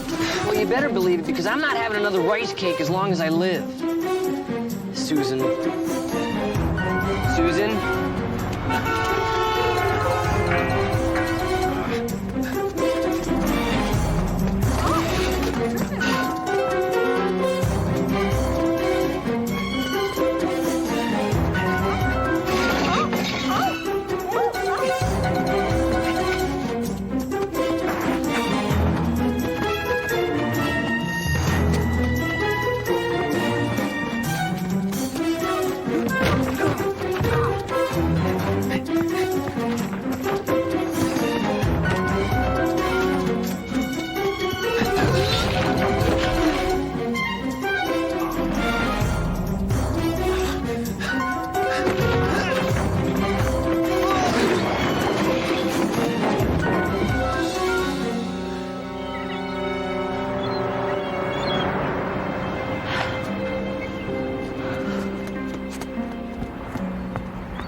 was that?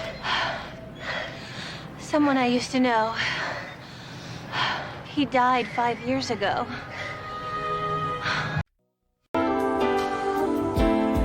bad for a Saturday morning. Thank God, Amanda. Look, I need help.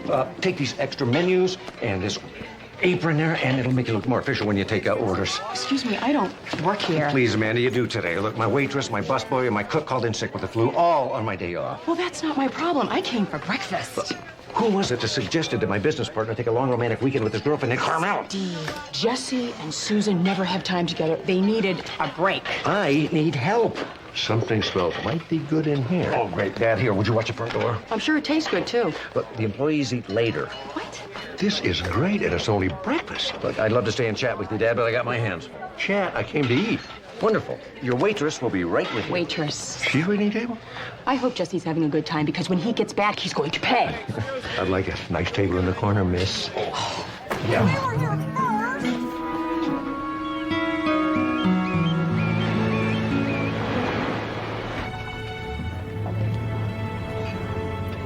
Oh, by the time we're done eating, the hose will be fixed. We'll be on our way. Sit here.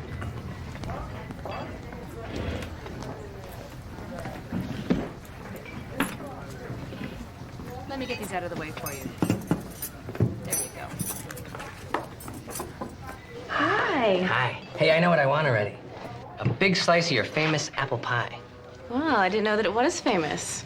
It will be once I tell everyone how delicious it is. Just a glass of water will be fine.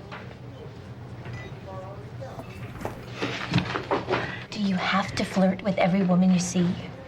I wasn't flirting. I was being friendly. When you're with me, you're not supposed to be friendly. All right, well, next time I'll be cold and unreachable. That would be nice. All right. So you want to tell me about him? Who? Oh, I don't know, the guy we just chased halfway through town. The guy you'd like to be mad at, but you can't be because he's not here, so you're mad at me instead because I am here. One slice of pie on the verge of stardom. Thanks.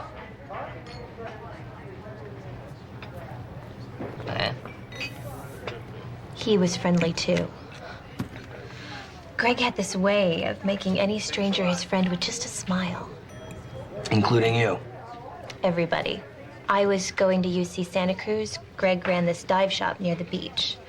One day I got caught in a rip, and the next thing I knew, I was lying on the sand, getting mouth to mouth from a guy in a wetsuit. It was Greg. Well, you can't get much friendlier than that. It's not what you think. He saved my life. After that, I wouldn't go in the water. Greg walks up to me and asks me what I'm afraid of. Drowning. That's what I said. So he taught me to scuba dive. You scuba dive? Not anymore. Not since he died. What was it, a diving accident? His car went off a cliff into the ocean. They never found his body. Well, then he's definitely still alive. How do you know that? A, they never found the body. B, you saw him today. C, he ran away from you. Ergo, he's alive, but wants to stay dead. So maybe we should honor his wishes and get a move on. Check.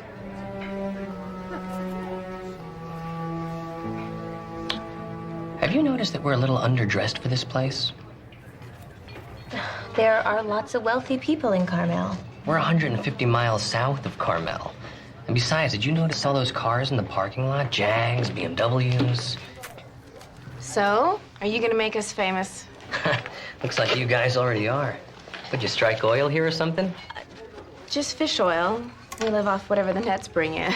I guess those nets bring in a lot. Yeah, well, we get by. Your ring, it's beautiful. Can I see it? Sure. Jesse, look at this ring. Yeah, I see. I mean, really look at it. I am. I've got an order up. You two have a nice trip now, you hear? Let's go. Now you're talking. I'm talking to the first person I see with a badge. What? Miss, these eggs are cold. Oh, I'm sorry. I'll be right with you. If I could have a busboy, that would really be a big help. You're doing fine.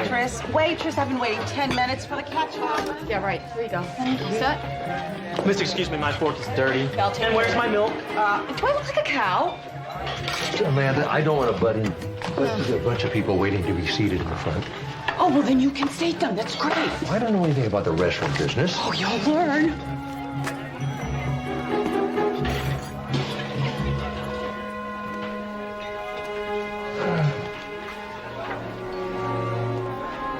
Yes? John. Hi, Doc. How are you? Well, much better since the bypass surgery, thanks to you. Things must be awfully slow at the hospital if you're moonlighting as a waiter. No, I'm just filling in. My son owns the place. Oh, I've been told the food here is terrific. Best breakfast in town. What can I get you? Well, I think I'll start with scrambled eggs. John, you don't want to do that. I don't. Now, eggs are chock full of cholesterol, and here, they fry them in butter. Is that bad? Oh, it's the worst, John. That cholesterol sticks to the walls of your veins like big hunks of greasy goo. Well, how about sausage? No, that's even worse. You know what they put in sausage? They put brains, feet, snouts, all the kind of things that people don't want to eat. The worst. Look, let me suggest a good breakfast. Have a nice bowl of bran flakes and skim milk, a half a grapefruit, some prune juice. How's that? I'll put your order in. Dad, don't you have to get back to the hospital? No, not for a couple hours yet. Lady, that stuff's gonna kill you. Dad. No, I'm glad to help out. Oh, we're doing fine. Oh, look, he's dead. He's not dead. What difference does it make now? Oh, sure, just because they didn't find the body, it doesn't matter. Well, it might to me. Do you mind? We're trying to have a private conversation. Oh, then I wouldn't hold it in front of a sheriff. I want to report a crime. A murder. How can it be a murder? The guy's not even dead. He is too. I just saw him walking through town. And maybe one of you should tell me the whole story from the beginning. Okay, our car broke down It this started morning. 5 years ago when I was going to UC Santa Cruz, and I met Greg at his dive shop, and he saved me that time I nearly drowned. No disrespect, miss, but I think I like his story better already. Your car broke down. Yeah, on the highway a few miles back, and we get stuck in this jerkwater town. I mean, we almost got stuck in this jerkwater town. Fortunately, we were able to keep our car alive long enough to get us here. And that's when we saw Greg Hutchins The dead guy. In the road. at the diner. And I bet he wasn't eating rice cakes. Why is it that even a dead guy is eating better than I am? You saw this Greg at the diner. And he ran. So, of course, we chased him. And that's when he died. No, he died 5 years ago. That's what I was trying to tell you. See, except he's not really dead because we saw him today. So those are two good signs that he probably was never dead in the first place. Let me see if I understand this. You came into my town, you saw someone who looks like a friend of yours who died 5 years ago, except maybe he didn't die, and now you're thinking that this person you saw is this same Greg Hutchins. I know it is, because of the ring. The ring. The waitress in the diner was wearing the same ring as this one, which is the same ring Greg gave me, which means he has to be here. You told me your mother gave you that ring. And you said you were never involved with that nurse in admissions. So, what exactly would you like me to do? Something. Well, I'd say I know most folks around here. I never met anyone named Greg Hutchins. But even if this was your friend, I don't see any crime that would allow me to get involved. If this man is running around the country pretending to be dead, giving rings to people, he's got to be up to something. Well, I wouldn't know about that. But I do know something about the waitress's ring. I gave it to her. Jolene's my daughter. You did? And I'm not even a little bit dead. Sheriff, I'm terribly sorry we bothered you. No bother at all. Miss, you know, when I'm feeling down, I always like to stop by the diner for a big piece of pie. Might make you feel better, too. I tell you, my piano teacher never gave me a ring. What is that supposed to mean? I mean, is you sure that this guy was just your scuba instructor? If you thought your piano teacher was dead and then showed up alive, wouldn't you want to know what happened? Mrs. Gorbler was like 78 years old, 370 pounds, and she had pet names for her warts. I'd run for my life. There's a bed and breakfast across the street. We can stay there. What about Carmel? I'm not leaving here until I find out the truth. Guess I'm not either. Okay, hold still. There it is. You got any more toys up there? How did you get a marble up your nose anyway? I wanted to see what it smelled like. Oh, well, next time hang on a little tighter. Or don't sniff so hard. Okay. Thanks, Doc. You're welcome. At least we didn't have to take your nose off. Dr. Mark Sloan, line 1. Dr. Sloan. Hey, Mark. It's me, Jesse. How's work going? Hi, Jess. Everything's fine. You're on vacation. You're not supposed to be thinking about work. You should be out seeing the sights. I am. Saw California's largest oak. Saw a quaint little lighthouse. Saw my girlfriend chase a dead guy through the streets. In Carmel? Hey, we're not even in Carmel. We're like 100 miles south in some fishing village. Some kind of a resort for the living dead? Well, just one that we know of so far. Greg Hutchins, a guy Susan used to know in Santa Cruz, died in a car accident like 5 years ago. Hutchins. Well, I'll try and look into it for you. If you'll promise to take Susan to a nice, romantic dinner. Hey, does a bag of rice cakes count? Because that's all she's eaten. Rice cakes? I tell you, we have this entire suitcase full of them. I think just in case there's a sudden world shortage. Well, at least you're being supportive. Only until she starts hearing voices. Jesse! What'd you do that for? I didn't even have time to give him our number. But you had plenty of time to make me sound crazy. Do you know how humiliating that is for me? Oh, come on. I mean, the guy used to roller skate through the hallways of Community General. He gives lectures in rap. You gotta go a long way to beat that. He is your friend, but he is my boss. It is important that he have confidence in me and my judgment, but you have just torpedoed that. This has nothing to do with your skills as a nurse. It does if he thinks I'm irrational. Well, everybody is irrational sometimes. I mean, today you are. There is nothing irrational about wanting to know the truth. Okay. Then why don't you tell me who Greg Hutchins is? What is he, a boyfriend? What?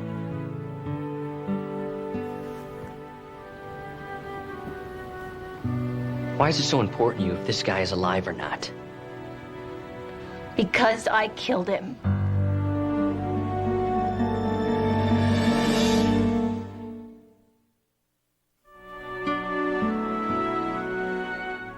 Happy now? Not really. I have a tough time believing you're a murderer. Really? I could have killed you about 2 minutes ago. In fact, I'm still thinking about it. All right, well, that I believe. You, want to tell me what happened? We were at a party. I thought he'd had too many beers, so I insisted on driving us home in his car. It was the designated driver, the sober one, who lost control of the car and steered it off a cliff. Is that how you got that little scar on your... Yes. What about that one? All of the above, okay? Were you in love with them?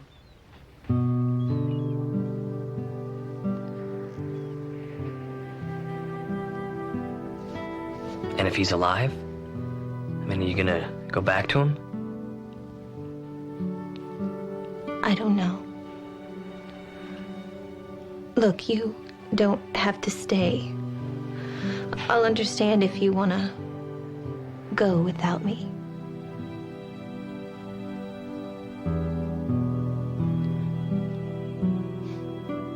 Amanda, come over here and look at Susan's x-rays. There must have been some accident.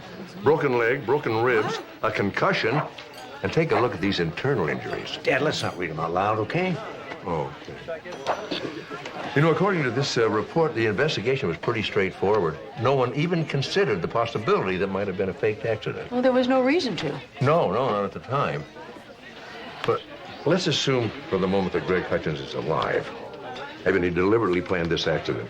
Susan says in her statement that he specifically asked to drive his car, not hers. So he could have tampered with the brakes and figuring they'd go off into the ocean when they skidded off that curve.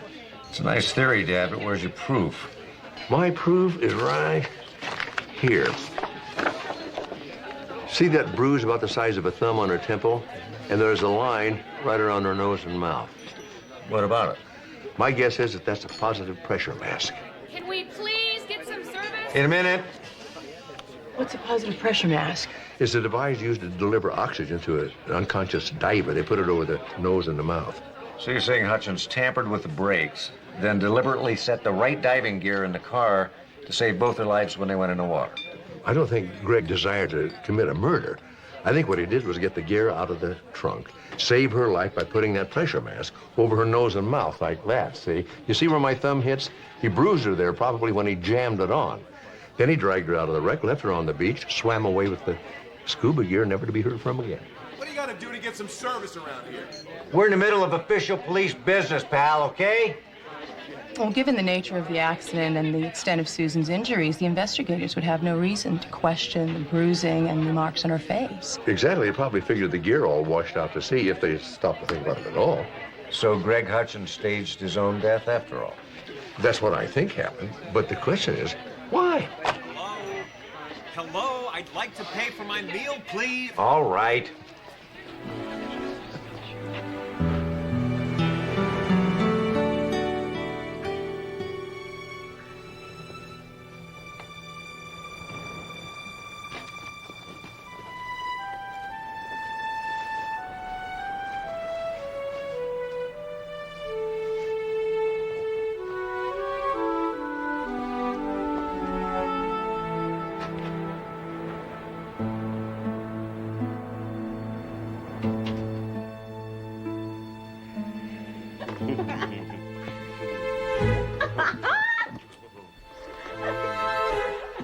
My entire reason for living. Before I met you, my life was hollow, empty. Over. Or did you forget that you were supposed to be moldering in a watered grave? Susan, it's great to see you. Who is this? It's an old acquaintance, a friend of a friend. We shared an elevator once. You know, I knew that was you today. Then why did you run away? An expired parking meter. You know, the tickets in this town, they're brutal. Oh, as brutal as, say, letting me think I killed you? Did you think that? Oh, I am so sorry. You know, I kept meaning to drop you a hallmark, but this darn amnesia. You know, it was a big car crash, a bump on the head. Oh, baby. Yeah. So, what's new? What's new? What's new is I am standing in a diner at midnight talking to a man I thought I killed. Well, you know, you got to appreciate the coincidence. Of all the diners and all the towns and all the world, you happen to stumble into this one at the right moment. No coincidence. You always were the cheapest date in town. If you were dating a waitress, free food had to figure in somehow. And what did he get from you, honey? Girl Scout cookies? I don't understand. You let me suffer all these years. I thought you loved me. Hey, now, don't be too hard on yourself. You were young, naive. You didn't know any better. I can't believe I was ever engaged to you. What?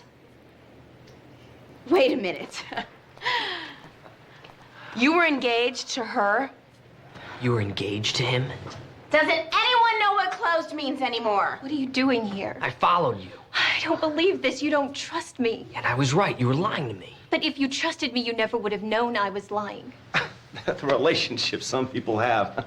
Yeah, not like you and me, huh, baby? No. I wish I had killed you.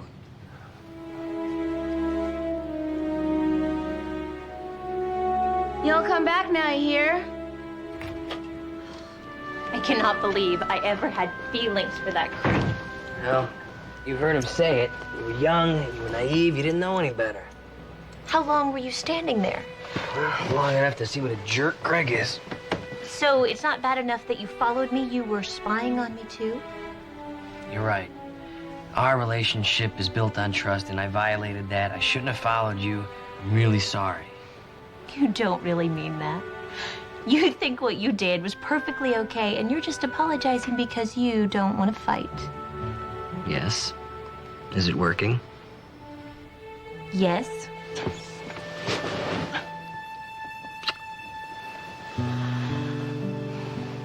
It's funny. Over the years, I romanticized my time with Greg so much, I completely forgot what he was really like. Well, that's only natural. You remembered him dying young. But looking back, the only part of the relationship that really worked was the Okay, that's good because I don't need to know anymore. scuba diving. What did you think I was gonna say? Scuba diving. It's just I couldn't bear the thought of you scuba diving with another man. You have never scuba dived in your life. Well, that's because I was saving myself for the right woman. And I was hoping she'd be saving herself for me. Let's get out of here right now. We can watch the sunrise over Carmel.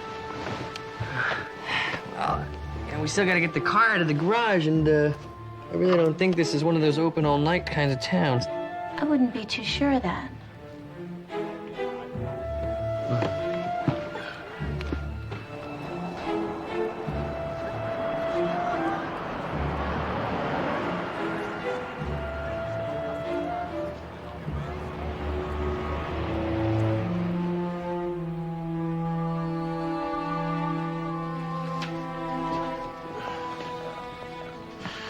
You guys may want to take a look at this. What is it? It's a police report. Greg Hutchins arrested for possession of stolen property 2 months before he died. These are some of the pieces that were recovered. You know, it looks like he robbed a museum. Are they real? They're real, all right. Genuine Spanish antiques from the late 1700s. Where did you get them? That's the strange part. No one ever reported them missing. No one made a claim. What, the charges were dropped? That's right. Steve, we have to go to the library. Now? I gotta do some research. Dad, it's after midnight. The libraries are closed. Memorial Library is open 24 hours at City College. You have to be quite so much help. But what about the dishes? Don't look at me.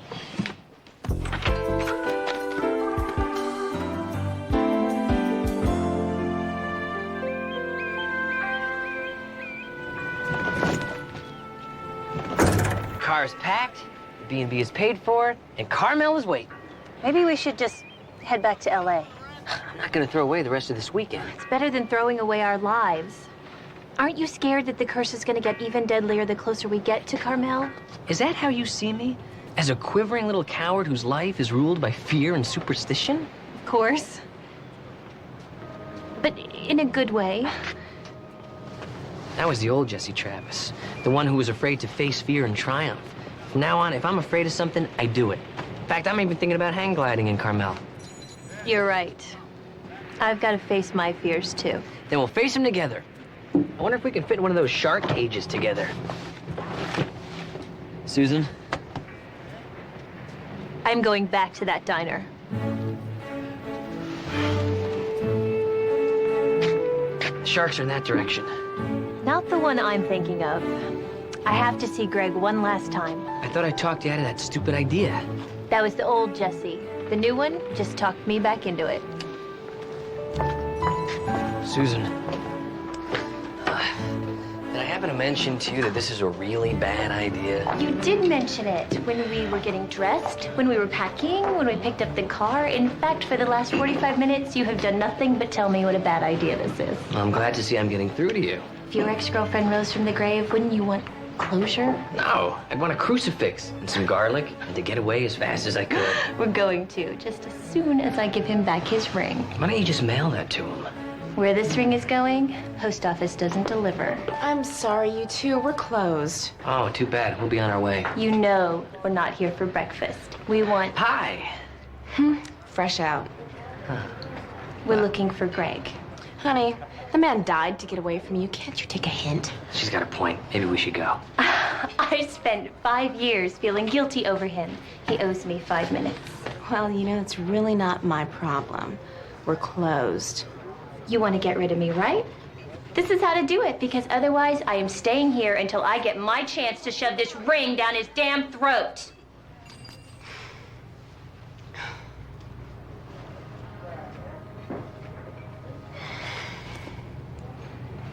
Take Maine to the Coast Highway. It's the 5th house past the wash. Thank you. Maybe I can just get a little piece of cherry pie to go.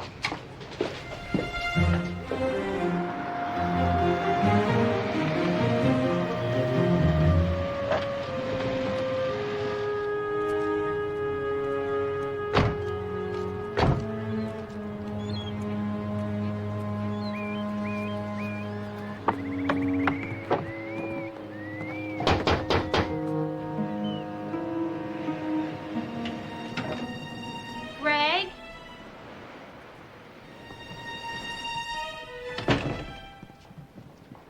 Greg, are you home? Wow. Looks like the afterlife is pretty lucrative. Greg!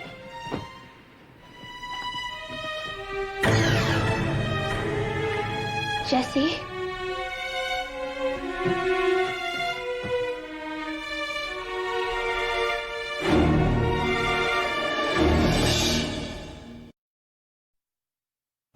Oh my God, Jesse, what are we gonna do now? We leave and we call Mark while we're going. Well, now, what are you doing here? I just came to give Greg back his ring. Oh, I know. So does everybody in town who saw that scene you made at the diner. I'll take that, son. I'm just gonna call you. Oh, I'm sure you were. Assume the position.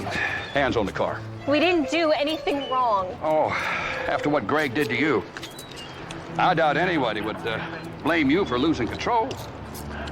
Or you for being mighty jealous. I mean, after all, either one of you could have killed him. Hey, neither one of us said anything about Greg Hutchins being dead. No, I guess you didn't. You know, I'm afraid you two aren't going to be making it to Carmel this weekend. Watch your head, son. Hi. Hi.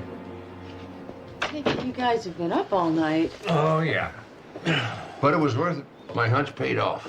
Oh, yeah? What hunch was that? I was just sure that all these valuable antiquities were tied in with Greg's disappearance, and I was right. How? Look here.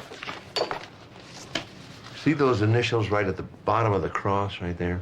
MSM. Yeah, Mission San Miguel, and the same initials on some of the other pieces, too. So you're saying that Greg ripped off a mission? You know, these items never made it to the mission. We found in the research that there was an old Spanish galleon, the Buenaventura, which was plying the coast along here, dropping off relics to some of the missions in Mexico and California. They're also carrying other valuables like coins, jewelry, to trade with the natives.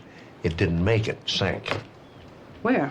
Well, somewhere between Pismo Beach and Morro Bay, about 15 miles offshore. Greg was a diver. So he must have discovered the wreck on one of his dives, which explains why no one claimed the loot.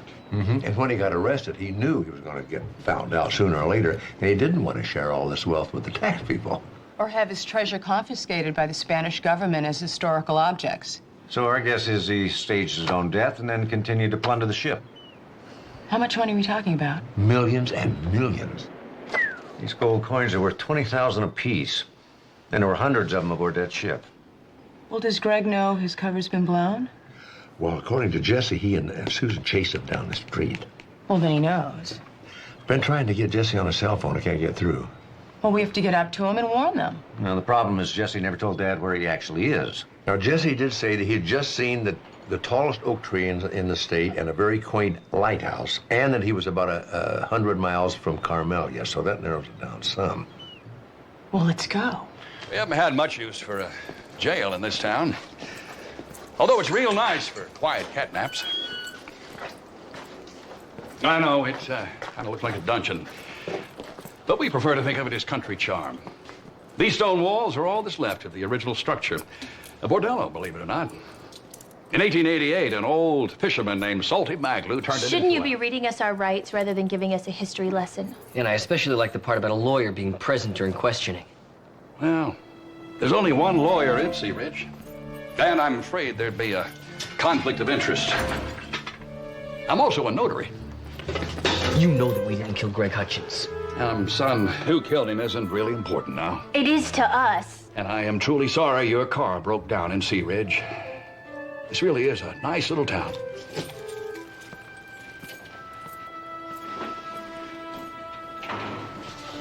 I'm so sorry, Jesse. This whole thing is my fault.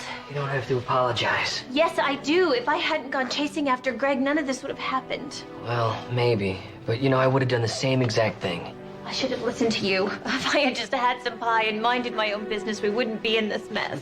I don't think we have anything to worry about, okay? Mark is bound to come searching for us when we don't show up for work. Jesse, look. Everybody's headed to the diner again.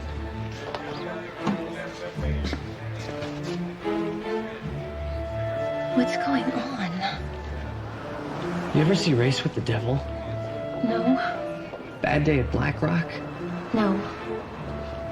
That's good. That's good. Okay, we passed the tallest oak tree in the state about 10 minutes ago. It should put us somewhere in here. Yeah, but there's about a half dozen towns between here and Morro Bay. It's going to take all day to check out each one of them. We don't have that kind of time. No. Bobo, anyone? What possessed you to buy all that junk food? It's the only way I could get the cashier to talk. Spent $20 on peanut butter cups. $20? I hope she had something worthwhile to say. As a matter of fact, she did. The only lighthouse within 100 miles of here is near a little place called Sea Ridge. How far is it? 30 miles up the coast. Well, Sea Ridge isn't even on the map. It's probably too small. Well, we better get going. I have a feeling there's something wrong. All right. Meeting's over. They don't seem very happy. Well, I got a funny feeling we're not going to be either.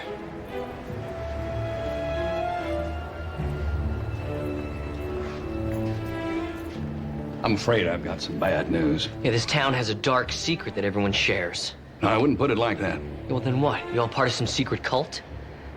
You seem like a couple of nice kids. And we know you didn't mean any harm, but the thing is, the people of Sea Ridge took a vote, and it was unanimous. You two are going to have to die.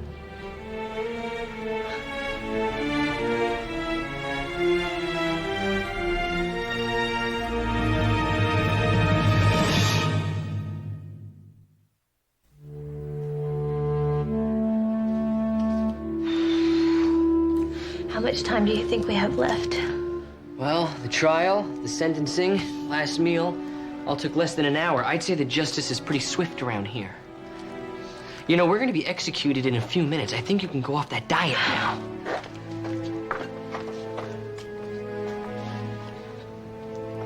I was wrong to lie to you.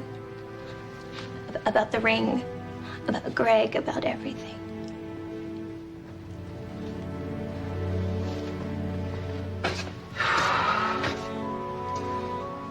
It's okay. I tell you what, if by some miracle you and I get out of this thing alive, we're gonna promise each other to tell the truth about everything. No matter what? No matter what. It's a promise. You know, the truth is I was jealous of Craig. I think deep down I wish that I could be the first one that you fell in love with. You're the first one who counts.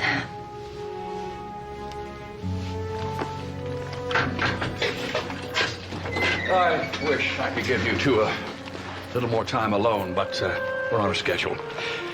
I'm sorry. This looks like a lovely town. Yeah, this place isn't big enough to be called a town.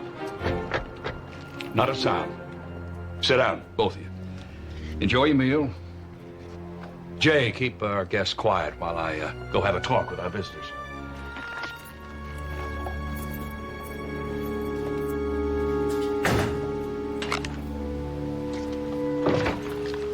Well, afternoon. Afternoon. Can I help you folks with something? Lieutenant Steve Sloan, L.A. Homicide. We're looking for a couple. We thought maybe... Jesse Travis and Susan Hilliard. You mind telling me how you know them? We've only had one homicide in this town in 15 years. And it didn't happen until they showed up. Do you know where they are? I thought that's why you're here.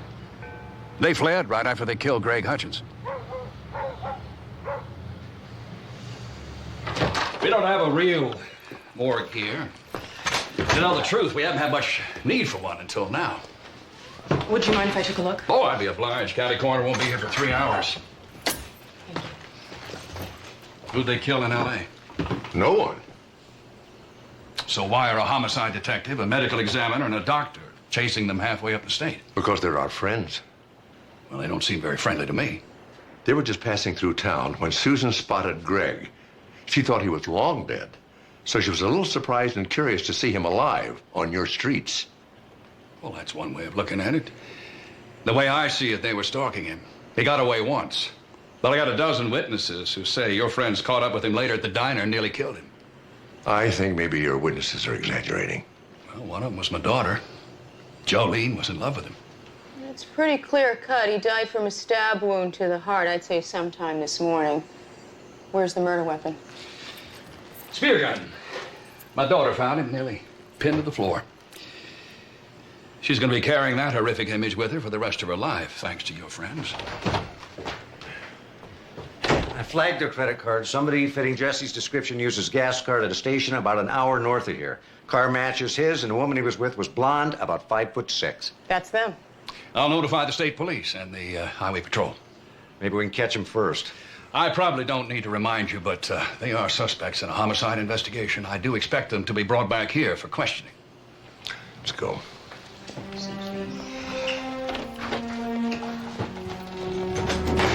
We got to speed things up. We don't have much time. Bring them out. Let's go. Thank you. You've been a big help. Take care. So what do you think? We have to keep going north. It's the only thing we can do. Right. Now, how long ago was that? All right, well, keep me posted. According to the manager, it sounds like it was Jesse and Susan over here. They told her that they were on their way up to Carmel. Well, then we're catching up to them. Jesse's credit card was used at a mini-mart another 20 miles north to charge a 6-pack of soda and a package of rice cakes. 20 miles north. That's not that far. Oh, wait a minute. We're not going north. We're going back, and I hope we're not too late.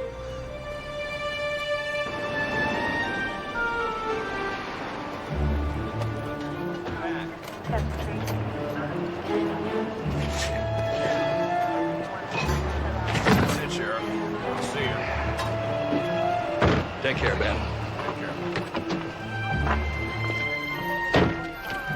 Call the storeroom, make sure they're all cleared out. I've known Ben all my life. Hell, I've known everyone in this town since I was born. Well, they were. It's a sad day for all of us. Well, yeah, I could see how murdering a couple of people and driving off in a $70,000 car filled with gold can be a little depressing. Son, I don't blame you for being upset. If it makes you feel any better, we aren't too happy about this either. Nobody was ever supposed to get hurt. Just rich. There's no crime in that mess. There is now. If I could do something about it, I would. All we ever wanted to do was to provide for our families, put food on the table. But ultimately, it's about survival. Yours or ours. And we lose. Let's take a little stroll along the cliff. Enjoy the shoreline, beautiful blue sky. One little push, it'll be over in an instant. Come on. Are these rubies genuine? I've never seen any quite that big. It's hard to believe they're real. Did this all come from the Buenaventura? We brought it up ourselves. You know, it's really hard to believe that Greg gave away his little secret. Greg Hutchins found the wreckage, but he didn't have the resources to plunder it. He saw how the town was dying, so he offered us a deal. And the town pitched in to loot the wreckage. Well, it's better paying. And a lot more fun than the jobs that we used to have. The cannery and the fishing boats. Really gave the town a sense of purpose. Brought us together. It's amazing the whole town could keep such a big secret, especially with so much money involved.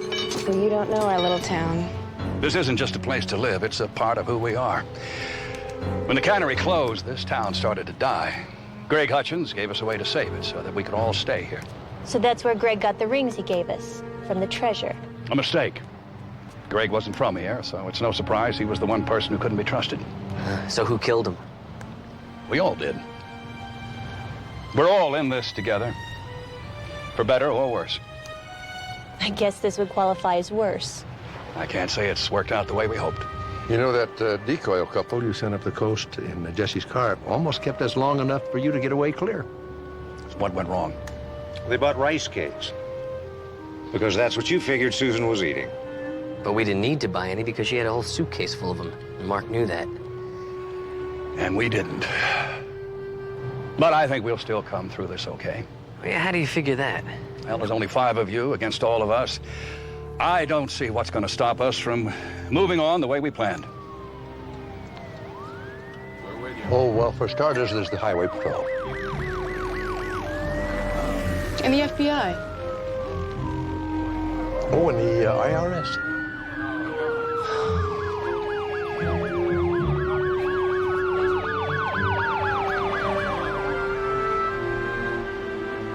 I think a regular course of antibiotics will take care of the infection. I wouldn't worry about it. Yeah, thanks for the opinion. Hey, how do you like my hair? Wow, I hate it. Makes you look 10 years older. Thank you. Jesse, that was a little brutal. Aren't you worried about hurting her feelings? Oh, no. After this weekend, we promised each other that we would tell the truth no matter how painful it might be. Things couldn't be better. Would you excuse me?